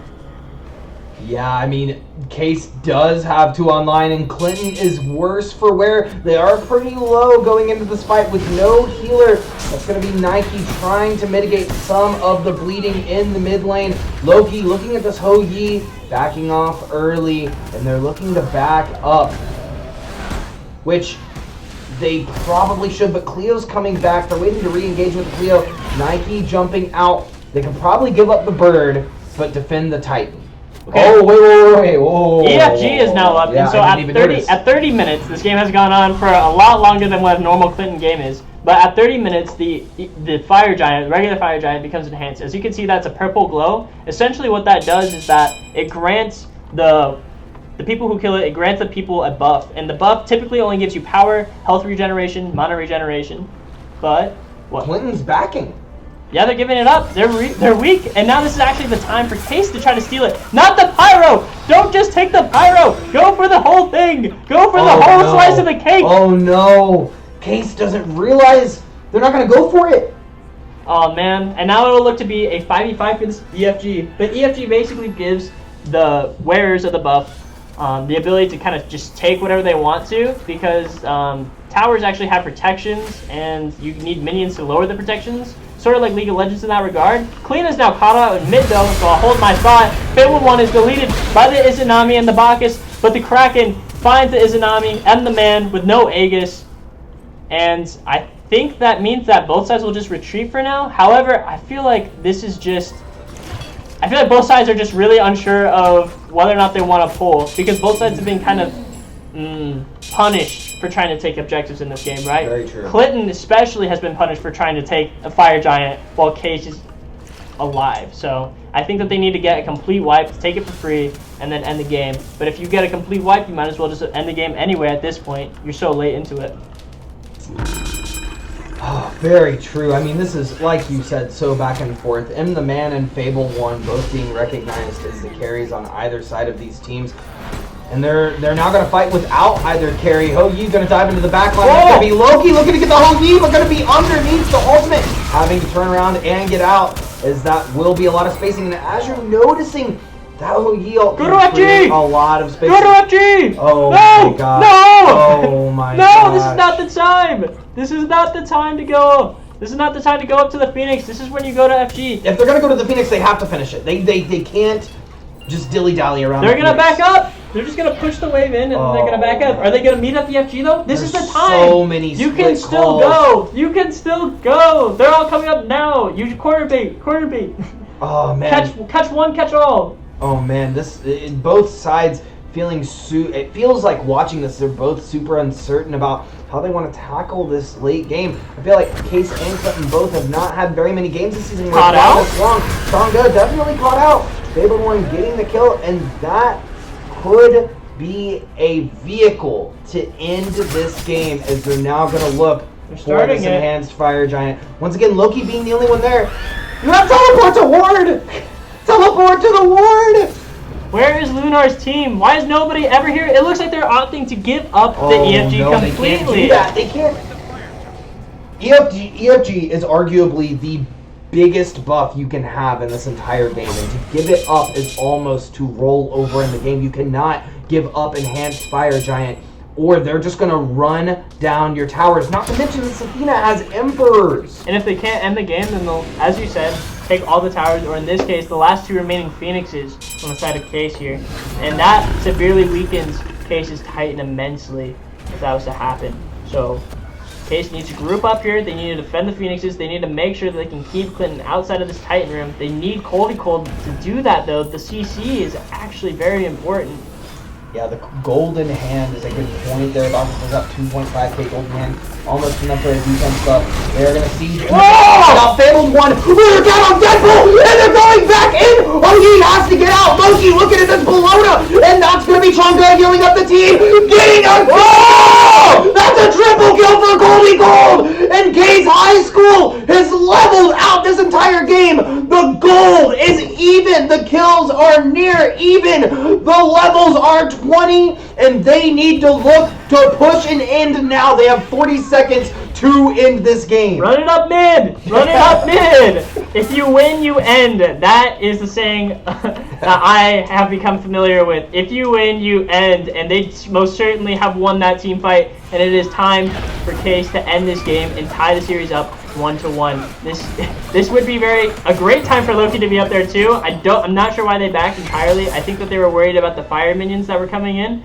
Very, very disciplined by them. They won't want to make sure that it's a close call by any means. So Case will be able to take game 2 in the championship series. Wow, what a comeback from place. Case playing so defensively in that game, and it actually worked very heavily to their benefit. The entire time they were playing around the Phoenixes, they were waiting for Clinton to push in, and as soon as they did, the man was there with the silence every time. Clinton, it almost looked like, had everything in their grasps. They had that game. They were ready to go.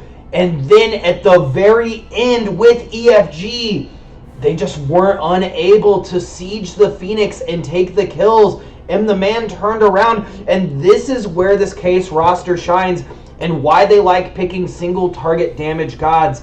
But I think they found their good medium here with this composition.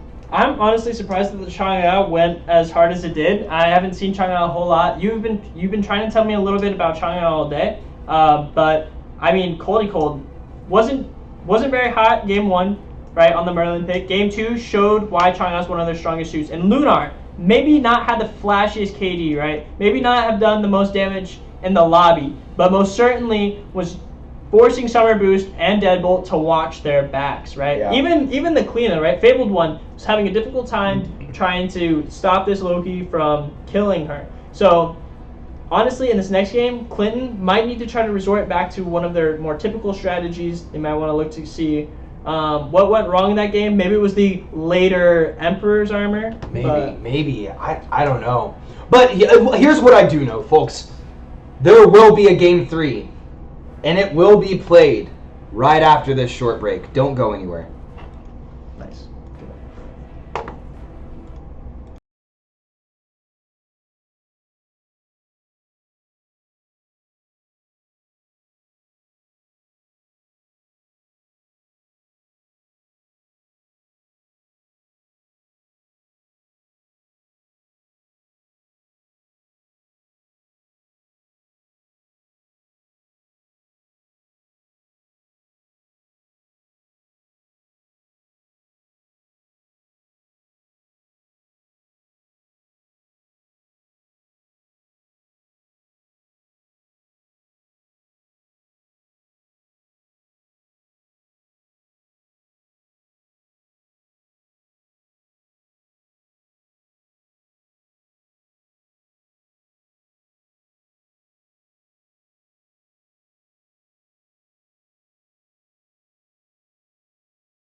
All right, ladies and gentlemen, welcome back.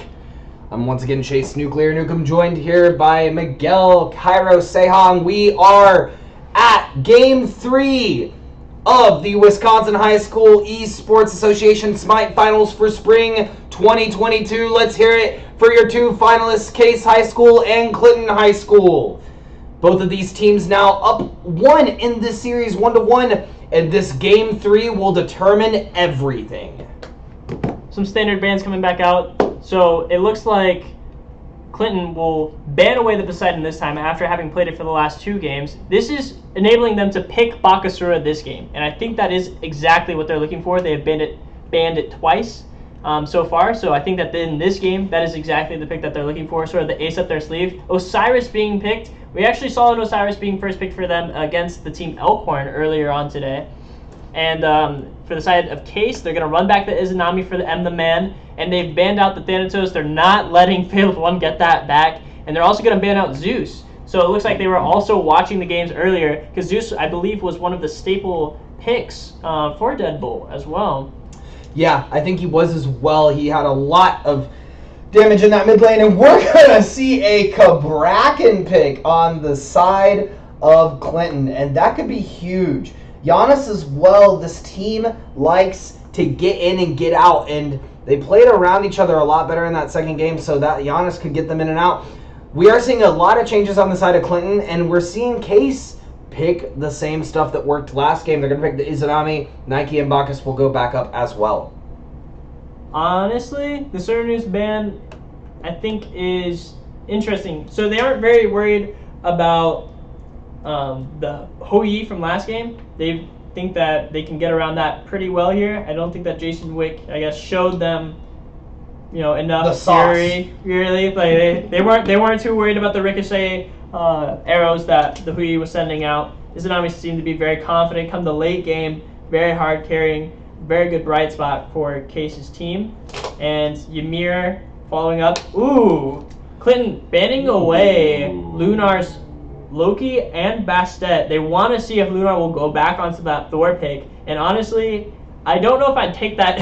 I don't know if I'd take that shout. But Lunar did hover Susano earlier, and Susano is actually an amazing pick against Giannis.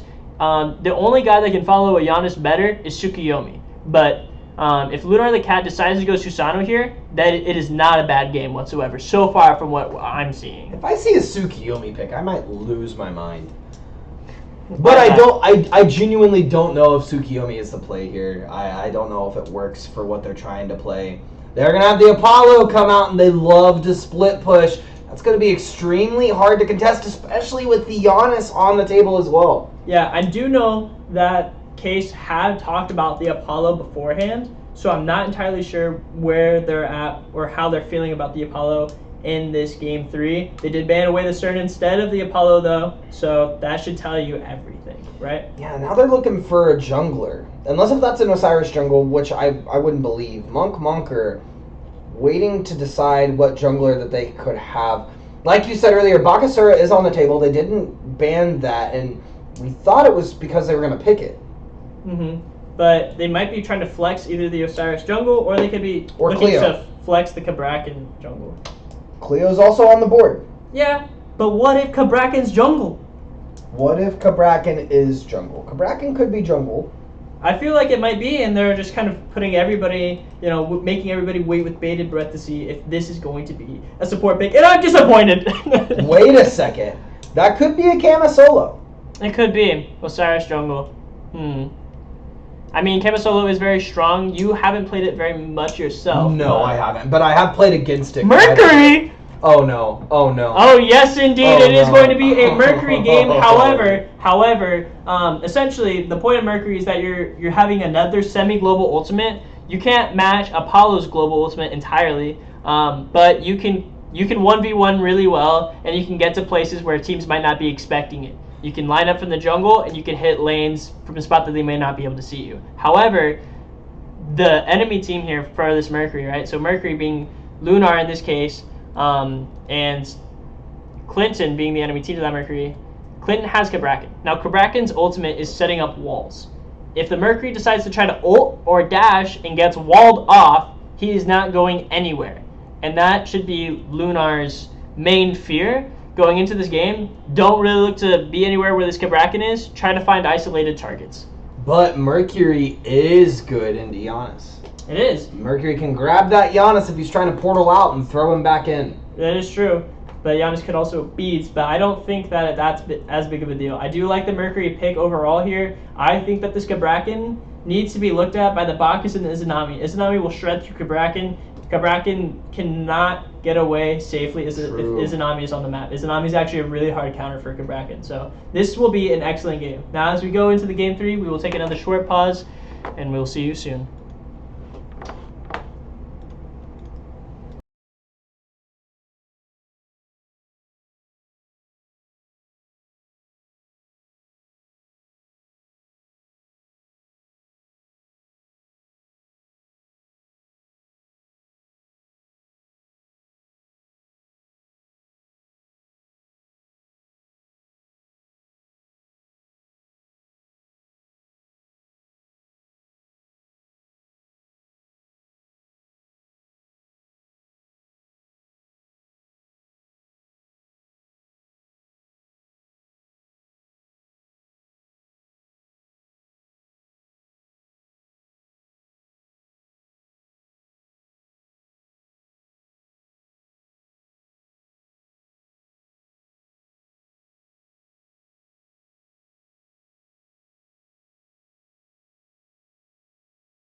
All right, and we are headed straight into the game. We're gonna obviously move some things around, ensuring that the spectator looks as it should. We did miss my favorite part of the game, which is when everyone DCs, but you know, we can't all have what we want. Yeah, I actually purposely made sure that he missed it this time, so don't worry, everybody. I got your back. Don't worry, everybody. Yeah, everybody. Everybody. Don't worry, everybody. Okay, so the Mercury did opt to go Blink. This is something that's not uncommon for Mercuries. I myself prefer to go Blink B, or Beads Aegis. Aegis being a relic that kind of immunes you from all sorts of damage. This would be Aegis, or Aegis, depending on how you want to pronounce it. But the Blink Mercury suggests that they are going to be pretty active and looking to chase after this Giannis wherever they may be. If they can't get to them with their ultimate, they'll get to them over the wall just fine. Now, Camazotz here is a special kind of god. Camazotz has been a god that's been seen around all levels of play within Smite, from the Pro League down to any one of the lesser known leagues. So, Camazotz is a special god that has a very safe ultimate, where if they press 4, they can be safe for almost as long as they want to be. They have a lot of immunity frames, a lot of invincibility frames. That is very true. We're going for a more standard start, and And Clinton now in the blue, Case in the red. Clinton is going to drop that ward that they've been doing every game next to the Scorpion. Yeah, they're still doing it. I still can't figure it out. I don't know what it is. I don't know. And I'm curious to see what both sides decide to build here. Mercury actually is opting to go into a round shield as well. I'm a little curious as to that because they might not be able to get what Mercury is most known for, and that's crit damage. So very, very true. That's going to be the name. Oh, surely this isn't for free. That's right. Camazot's being grabbed here. Camazot turns around, misses the 2. Mercury chasing Camazot into the jungle, misses the 1, and it will be Deadbolt getting first blood onto Coldy Cold, unfortunately stepping up too far, and Giannis is able to secure the kill. See, if Scylla had beads, yes, Scylla would not have died there. Scylla instead opted for the Aegis early, which generally you see bot as a second item, right? You don't really, or an active. You don't really see it early. There's not enough damage to really push you over the edge in the early game. If you had beads instead, you would have been able to get out of Giannis' portal. Yeah, and looks to be very interesting. This Mercury is out of mana already, so unfortunately, Lunar was not able to defend their own backhand from the Camazots. If you're wondering why the Camazots was super low and not being pushed at. And Bacchus flop onto Kabrakan here. Kabrakan stun onto Bacchus. Bacchus is backing up now, but, excuse me, Pinzer, very weak from that. And it will be the Izanami Bacchus lane still having more pressure. Which I figured would happen early. This Kabrakan. Whoa, a solo kill. What? And we missed it completely. Monker onto AF Chloe. I don't know exactly what happened there, but I believe that Nike might have used all of her abilities and could not get out of the situation. Now Kimazot's is looking for a rotation into the dual lane. Apollo looks to dash onto Izanami, but the dash was caught by the Bacchus burp. Izanami is able to get to 3 and jump away, and it will be a failed rotation from Kimazot's. And not only that, but Apollo will also fall, so Case is able to pick up a kill and start to even out the game already, as you can see. That is desperately what they need, especially dropping first blood and then a second kill. We don't want this to steamroll too early like what we saw in game 1. And unfortunately that kill did go on the favor of Phantom Shark. If Im the Man was able to get it, Im the Man was prevalent a lot last game on that Izanami, and that would have been a great early lead. They will get some gold from having the assist though. Most curious to see how this dual lane goes this game. I believe that a lot of focus will be paid attention to this Izanami because of how much work Im the Man was doing last game. And I want to see just how much effect this Apollo will have on the rest of the map. Being able to ult from basically anywhere and get to anywhere, provided that they have enough mana to do so. Exactly, provided if they have enough mana. And it will be another solo! But never mind! Camazot's is there. Fabled 1 onto AF Chloe. Yeah, you're 100% right. AF Chloe being a little bit out of position, and look, having that vision shard. Not laying down the vision shard. That's very unfortunate. Now finding themselves down to deaths. And they're looking to take this tower at 4 minutes. Well, not take it per se, but do as much damage as they possibly can to it. Lots of potions being used from both sides here. So it looks like the Giannis actually needs to back as well as the Kabrakan. Kabrakan being hit, having hit 5 here, this is actually a great time for them to rotate and see if they can pick up a kill onto the Scylla in the middle lane. They need that kill. Like, if they're able to get another kill on Scylla, their mid and their solo will be ahead, which they can give up duo lane at that point. Sure, you have a kill on Jason, Wick, whatever. We're winning the other 2 lanes. That's true. Yeah, that's a good point. I mean, mid lane, the Scylla is not very far ahead. It's actually kind of behind the Giannis, so I wouldn't say winning mid lane, but if they want to, they could start garnishing a lead, right? Because these obelisks just came up, and now what they'll drop is those those purple flowers. I'm not colorblind, I promise. And those flowers will actually go to feed the Jimmy. As you can see, it's about 3/4 of the way full on the minimap.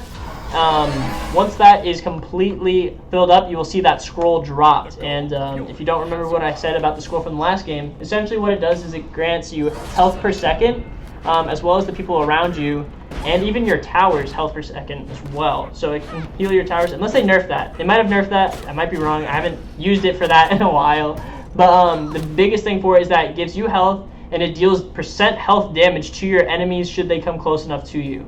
And not only that, but if your enemies are grouped up close enough, blink onto Scylla from Fabled 1. Very aggressive here, looking to grab another red buff. Oh, actually. Whoa, Giannis ult being used as well. Actually waiting. And now they're going to take the red buff. That's going to be a Bacchus rotate over, but it's not going to be quick enough. No. They've been doing this every game. Clinton focusing on pushing up through mid, trying to take this lead. I actually wouldn't mind if they started milking the Jimmy, as they call it. Oh no. Izanami might be caught out here. Bacchus flops. He can't get away. This is the time to wall him in. But Cabrakan. But Mercury spins Fabled 1 around. But then the ultimate comes out, and that's what we're talking about, the iframes. The ability to get out of basically anything for free. That was close. Yeah, if Camazotz didn't have those iframes, would have fell to that Scylla ultimate. And that was a great rotation over from Case, understanding that they were trying to push up and get those kills on Izanami and Bacchus. The Izanami ult actually saved him the man as Cabrakan was looking for the wall and kept running at Izanami, not recognizing that they were silenced and was unable to get that off. Yeah, if the Camazotz was able to, if the Camazotz ulted any later than that, they actually would have died. Yeah. So going up into the ultimate actually saved them, but then staying in the ultimate prevented them from taking any more damage. It looks to be waiting to go onto this Mercury here. Actually, no one is safe. No one is safe. No one is safe. Mercury trying to get a re-engage, not recognizing there is now 4 in upper right side. The man pulling a strat that I love and absolutely getting the minion wave before it even hits the tower, pushing that up. We are going to see Clinton group around this map and strip some gold away from Case, so they will take their Scorpion early, so Case is not able to get an advantage with that. We're also going to see Osiris take out that tower in duo lane, and taking out tower and being 2-0. Osiris, now level 9, is the highest level in the lobby.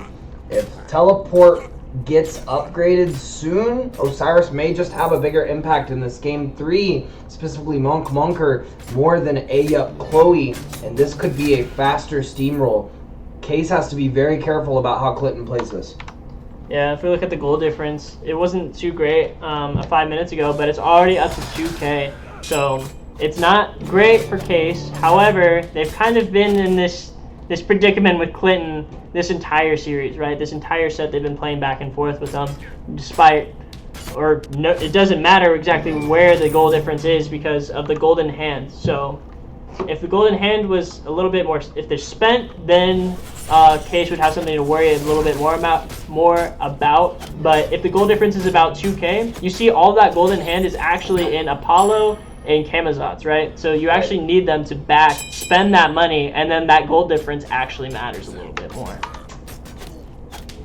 Yeah, because I mean, if it's golden hand, it's dead weight. Like, literally. Cold, caught in mid. Unfortunately, not able to get away as Giannis, through space and time, finishes Scylla off. Yeah, that was a beautiful ultimate from Giannis.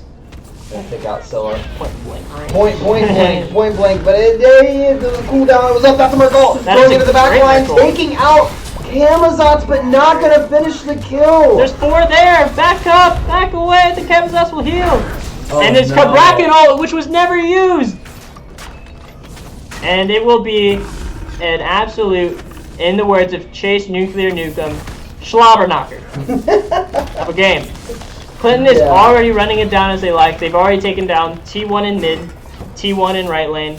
They're doing everything that they want at the moment, and Case has no answer for it just yet. Kairos set the load size to oof, because this wash is getting pretty big. Case is down 5 kills and 4K gold.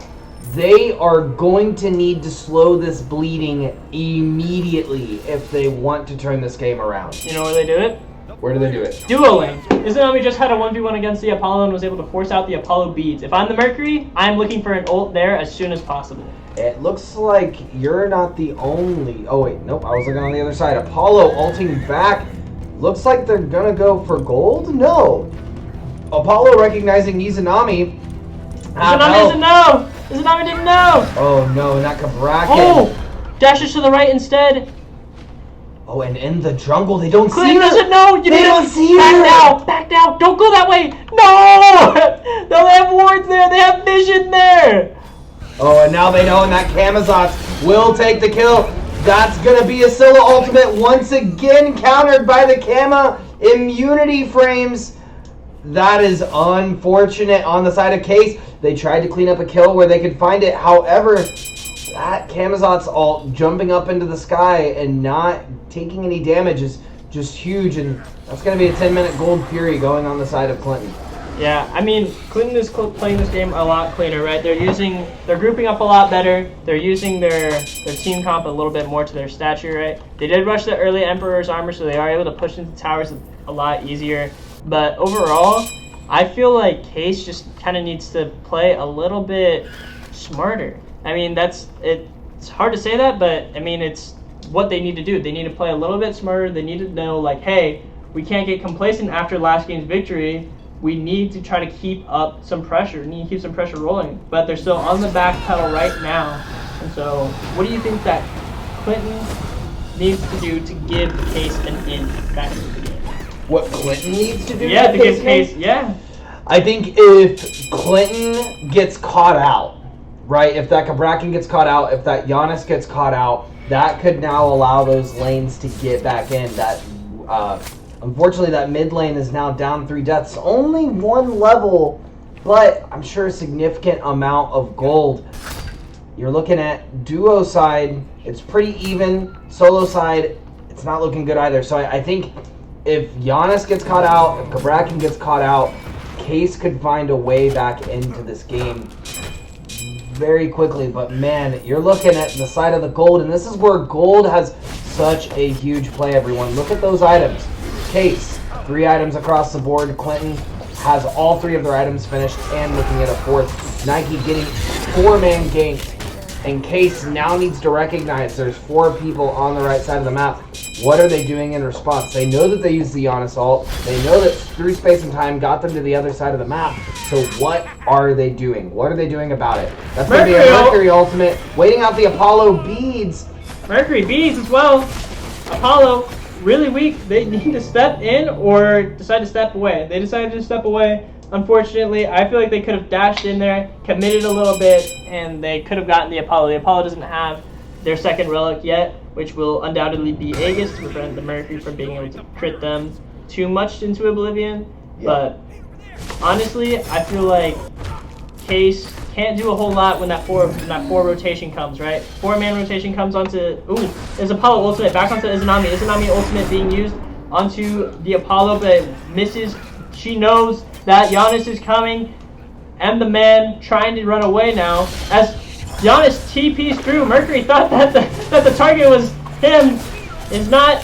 Jason Wick able to find M the man as Mercury is looking for a deadbolt. Apollo dashing away now. Scylla cancels the ultimate to chase after the Apollo, and it is a complete split right now. Scylla dashed up way too far, and now it will be Fabled One finding Cold. Now it is a 1v1 essentially into the back.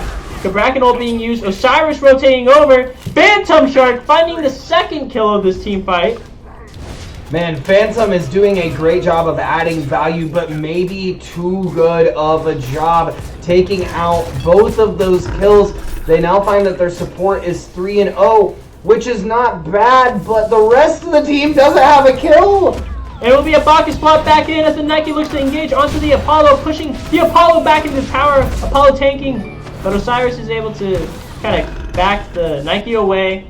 And it will be another space through time portal from Giannis looking for a snipe. Honestly, this fight has been going on for way too long. Yeah. And both teams just need to disengage. They just need to stop. They need to stop. They need to go farm. It's time to stop. It is time to stop. Like Clinton has been doing this excellent job of being ahead and forcing Case to fight.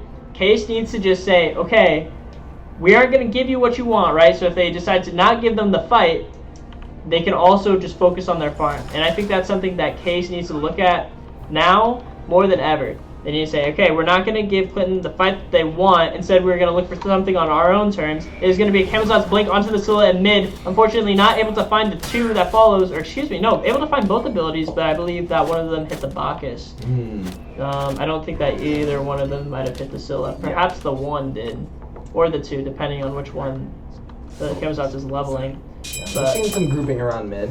Yeah, looking for the gold fury. Yeah, recognizing that gold is coming back online. Pyro has already been taken, but those oracles are back online as well, so they can get some vision back on that side of the map. That is going to be a deep rotation, though, to the duo lane. Camazotz and Kabrakan looking for this kill. Izunami recognizing they're there and jumping under tower, saying, I am completely safe.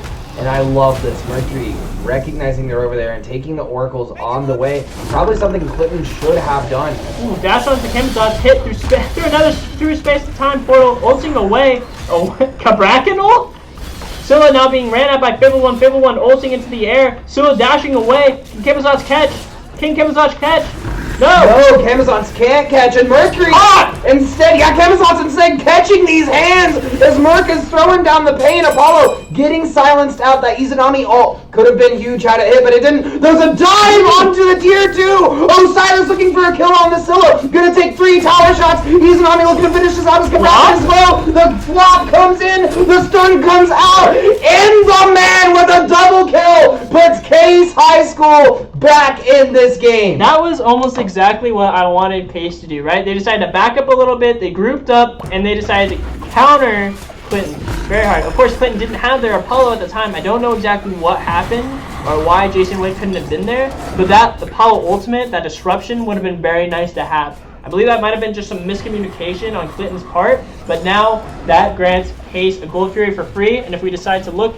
Oh, okay, yeah, for free. And if we look at the gold differential now, it is swinging back into Case's favor. So this is actually really good. Clinton unfortunately gave Case a way back into the game, and Case will happily and hopefully run with it.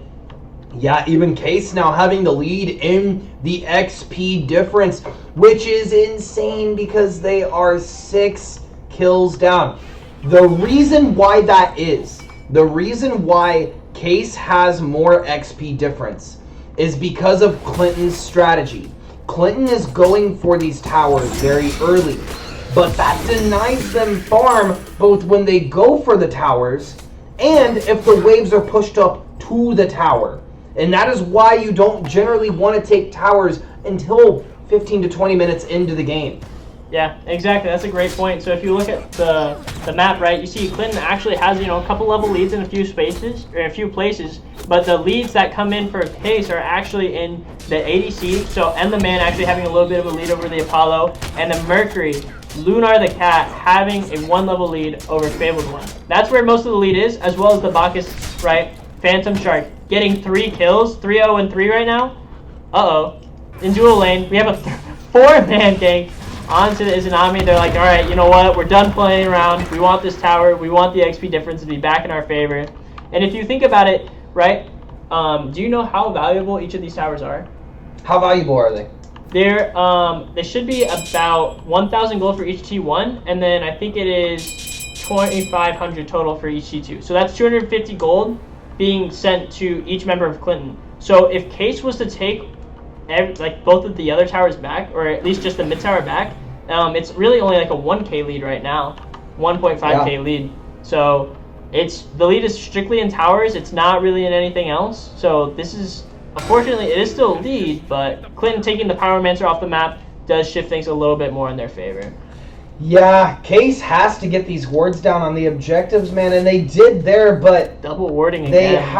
They have teleport, and I feel like they aren't using the teleport to their advantage, and that's not just a poke at that's a poke at Monker too. I've not seen teleport really be used to get to these wards in either of these previous games to really fend off these objectives or to even just show face, right? Oh! Izanami dashes away! She's out! She's out! And the man able to dash away from the Kabrakan ult, hitting nothing. And now, I think that Case, again, just kind of needs to focus on their farm, but when you have everybody grouped up like this, they're not too sure exactly what they want to go for, right? I mean, Clinton has wiped all your towers. You don't really have very many wards up on the map in terms of where they could be. We're already looking at FG at 20 minutes, and I feel like that's the kind of dance that we're going to go for. You just missed it over and right, but they're now going for blood on this Camazotz because he stole the blue buff with the last hit. Oh, no. Literally waited around the rock and saw the Merc approach to try to finish and get XP, and literally just threw out the Sonic and took it. Is it possible to maybe force out Apollo's ultimate? You might be able to, which would be big for objectives coming up, because you have to ask yourself, right, what objectives can we play around right now? And there aren't any objectives that you can't play around. Both of ones that you can take are down. Sure, you could go for a firefight, but that would be not smart for either team to really go for at this moment. So I think you're right. I think that they do go for they're gonna go for fire anyway. Something. Oh no, they're just looking for a 5-man group into the back games, potentially getting a pick here, and then going over to the fire giant. This could actually bode very unwell for this Scylla, should she be looked at by the side of Clinton. And now is Izanami stepping up to the wave, unaware, but it doesn't matter. Back far enough, but Camazotz, through space and time, finds Izanami now, and it is a Mercury ultimate onto the Camazotz. Camazotz beads being used in order to enable himself to ult away from the situation, and that is 3 ultimates used for Camazotz, and only 2 for Izanami.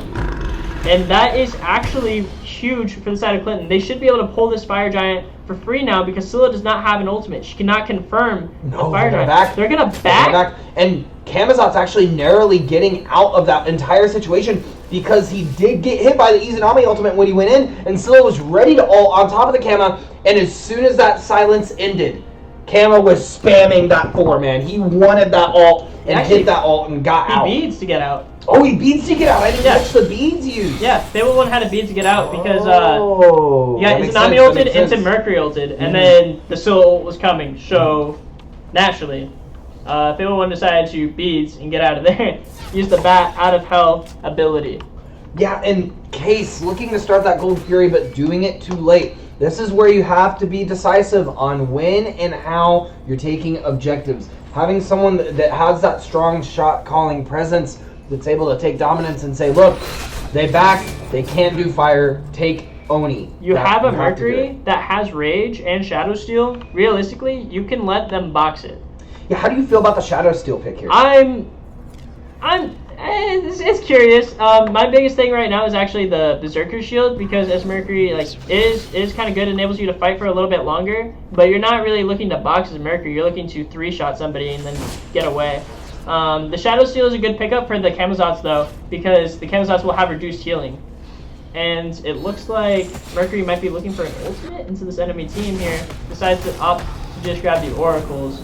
Looking to grab a Deathbringer. Once that's online, Mercury will be able to actually do a little bit more damage to the objectives. Mercury was going to slay if this Deathbringer gets online. That is going to be a lot of critical strike. With their starter item upgrade, they actually do more damage while they're in the jungle. Oh, might be a collapse onto the Case team here. Osiris ult in onto the Izanami. Kabrakan ult.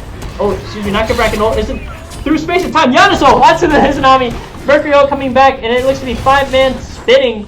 And Nike, this entire fight is just completely split right now. Case doesn't know where to go. They don't know where to be. Camazotz finding the Scylla, and Scylla will fall cold. Not able to get away. Both Beads and Aegis having already been used. Actually, both didn't use Aegis. That's my fault. I will say Clinton did take 2 in that fight, but it could have gone much worse. That could have been a team wipe, especially with how out of position Case was, and Clinton is going to take Fire Giant for it. I just don't know. Once again, the teleport is online. Teleport the objectives. Show base. Even if you're peeling 1 or 2 people off, if you're able to add some value there, do it. I think that if AF Chloe went in there, that would have been a death for nothing. It could have been. It could have been, or it could have. Like, these high schoolers play mind games with each other. They do it all the time. It could have been like, oh, A-Up's back, who's with help the Bacchus! They did trade. They did get the Oni Fury at least, which is going to be good to push those waves back out. As you look at the map, and Clinton has choked those waves up to the towers. Yeah, it's going to be another long game here. I mean, last game ended at, what, 35 minutes? 45 minutes. It was 45? It was a 45-minute game. Oh, my goodness. This game... no, this game is taking, a different sort of turn here, right? Because game 1, we saw Clinton sort of push into Case and just take everything from them. Game 2, Case had a strong presence, right? They had a strong showing of life. They fought back. Now it is in game 3 as Izanami struggles to stay alive against not only just the Giannis, but 4 members of Clinton's team. Izanami dashes into them, and she knows how to play the life the best it can. And the man does eventually drop, though, and it will be 5 members for Clinton grouping out the siege, this T2 and left. Nike isn't there. I think we just back up to Phoenix. Yeah, they pretty much have to. I mean, they're going to get 4 now, but they do have Fire Giant. They have Emperor's Armor. No, they don't have... Yeah, they have Emperor's Armor. Looking at the other side, we do have Emperor's Armor. We're going to see a Bat Out of Hell in the back line, and we're going to see Osiris jumping in as well. Mercurial! Yeah, Mercurial trying to get to the back line, but going to die before able to take out the Apollo. And that is going to be the theme of this match, is who can dive whose back line harder. As of right now, Clinton is pretty convincingly taking that. Clinton might look to actually end the game here. If they can push this Phoenix and get one more pick, they might be able to take on the Titan. But M the Man is coming back, so Clinton needs to make this happen now or never. With a big solo route onto 2 people here with a Bacchus flop and following up, this Phoenix is not going down right now. Not yet. Through space and time, gonna try to hit the Scylla.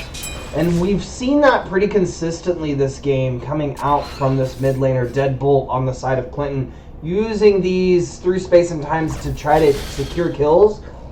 And it's effective to a point, right? As we get later into the game, you want that ultimate up to get you across the map.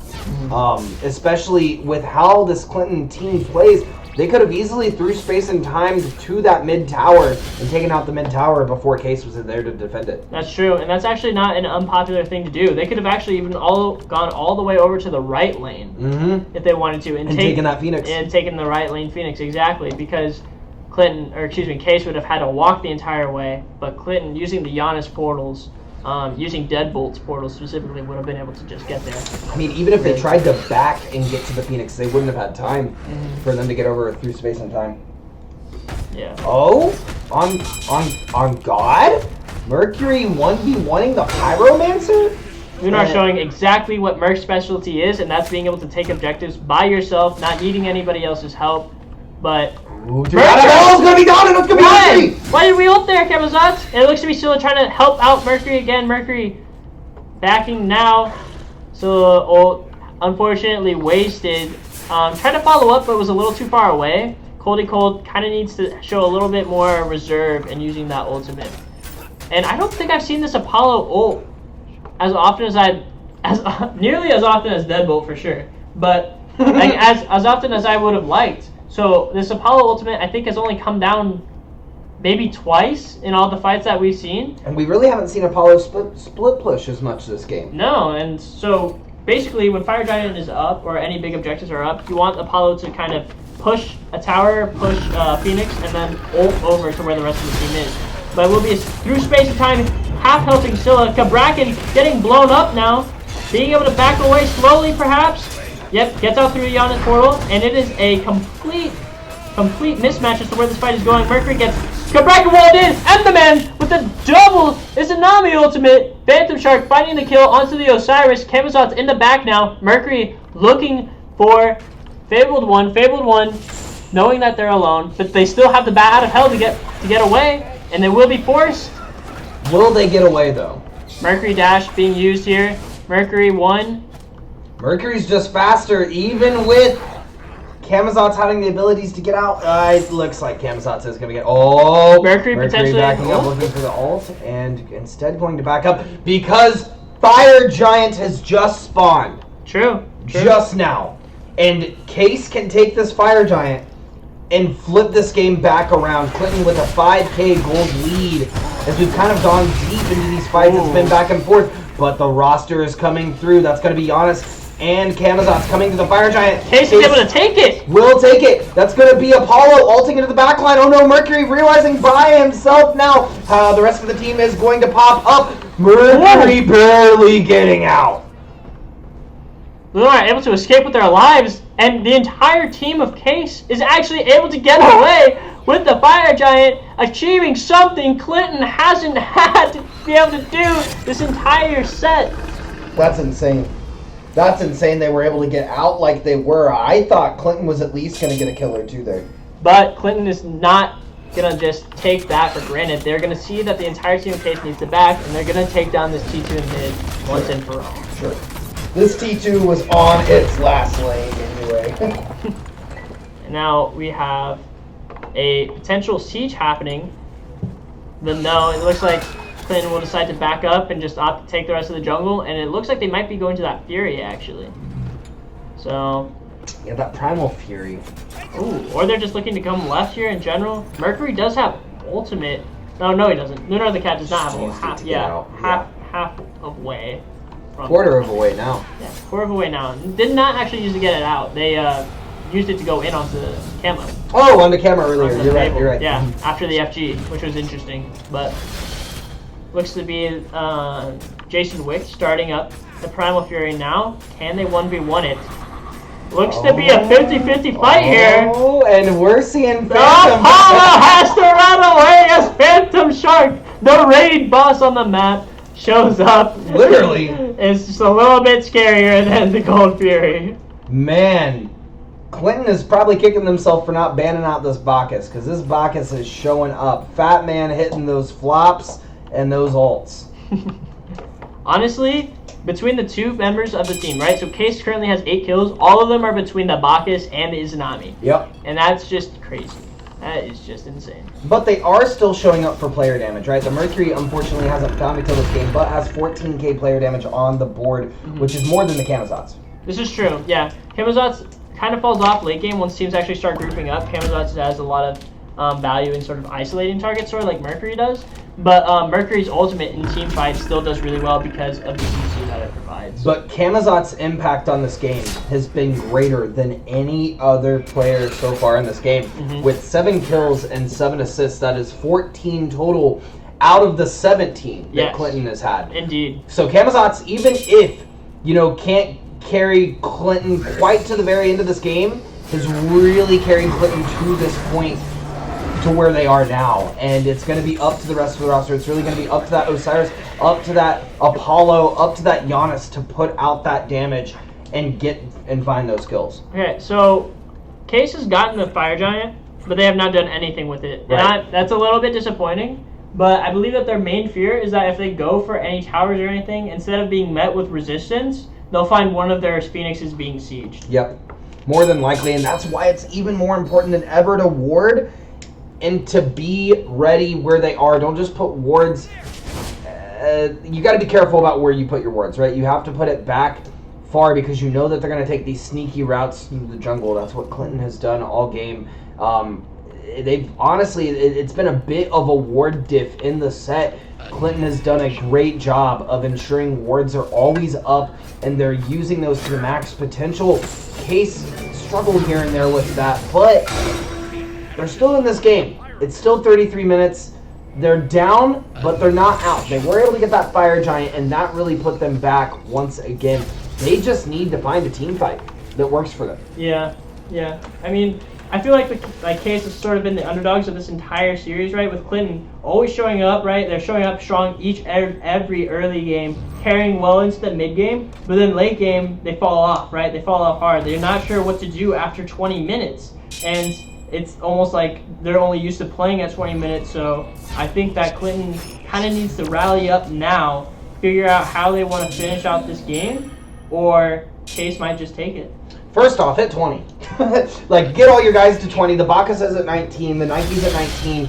Get them to 20, get them ready for these fights, upgrade those starter items, and that might be enough. But that Fire Giant is about to come back online, and this will be EFG, Kairos. Yeah, this EFG will actually decide everything. I believe that this next team fight, whoever wins it will win this game. Probably. And it will be a quarter bait from the side of Clinton. and Case doesn't know. Mercury doesn't know. There's 3 there, and it will be a complete split fight again as Osiris is chasing this Mercury down. Bat out of hell being used under the Izanami. Izanami is able to dash away, and it will be an Izanami ultimate, but it's missing 2 people there. Kamazot's backing up. I cannot believe that not one person has dropped yet. Mercury ultimate goes through. Lunar the cat falls to Giannis. Skabrakan also falls. And the man has fallen earlier on. I don't know who to. Fable Man is able to find Coley Cold. And it looks like Case might be wiped here. Deadbolt killing the Bacchus. And it will be a double kill for Fable and a triple kill for Deadbolt on the Giannis. And that is more than likely game. 50 seconds on the board. They're going to push the Phoenix. They're going to end the game. Man, oh man, that was a crazy ultimate from Mercury trying to get back into the fight and take out the Osiris to add any sort of value. But the Kabrakan ultimate, like you said earlier this game, would have put a halt to it if it wasn't for the Honest that killed the Mercury before the ultimate went out. Once again, Clinton High School is taking this game, meaning they are your Wisconsin High School Esports Association Spring 2022 champions. Congratulations to both teams for competing this afternoon. This was quite a set. Yeah, to say the least. Very long set. Great job to both teams. I think Case did an excellent job in trying to bring it back. They showed great fight in the second game. Absolutely. And Clinton, their strategies that they talked about a lot between both their sets today. I think that they really showed why they put so much time and effort into them. Yeah, absolutely. And I think that Clinton came in with that idea of exactly what they wanted to do with their own strategies. Not to say Case didn't, right? Case, I just felt, was a little bit more limited to the picks that they had at their potential on what they were playing, and they weren't as quickly adaptive with the leads that they did get, right? Like you mentioned it, they got that Fire Giant, and they weren't really able to do anything with it. They just got it. They just had it. It was more taking it away from Clinton. Yeah, it looks like Case kind of just wanted to wait for team fights, but unfortunately at the end there, Clinton was waiting for them and they caught them out. Yeah, and what a sneaky play from Clinton to win it. Well, I have been Chase Nuclear Nukem, once again joined here by Miguel Cairo Ceja. We are signing off for the evening. We appreciate everyone for tuning in to the Wisconsin High School Esports Association Finals this afternoon. Congratulations to all the teams that won, and really congrats to everyone that made it this far today. Making it to this point and playing in a LAN environment is very special. We want to give a shout out to all of the staff, all of the people who made this possible, all of the high school teachers who are currently spending their Saturday afternoons taking their kids to watch and compete in a LAN competition. That is awesome. You are the true champs.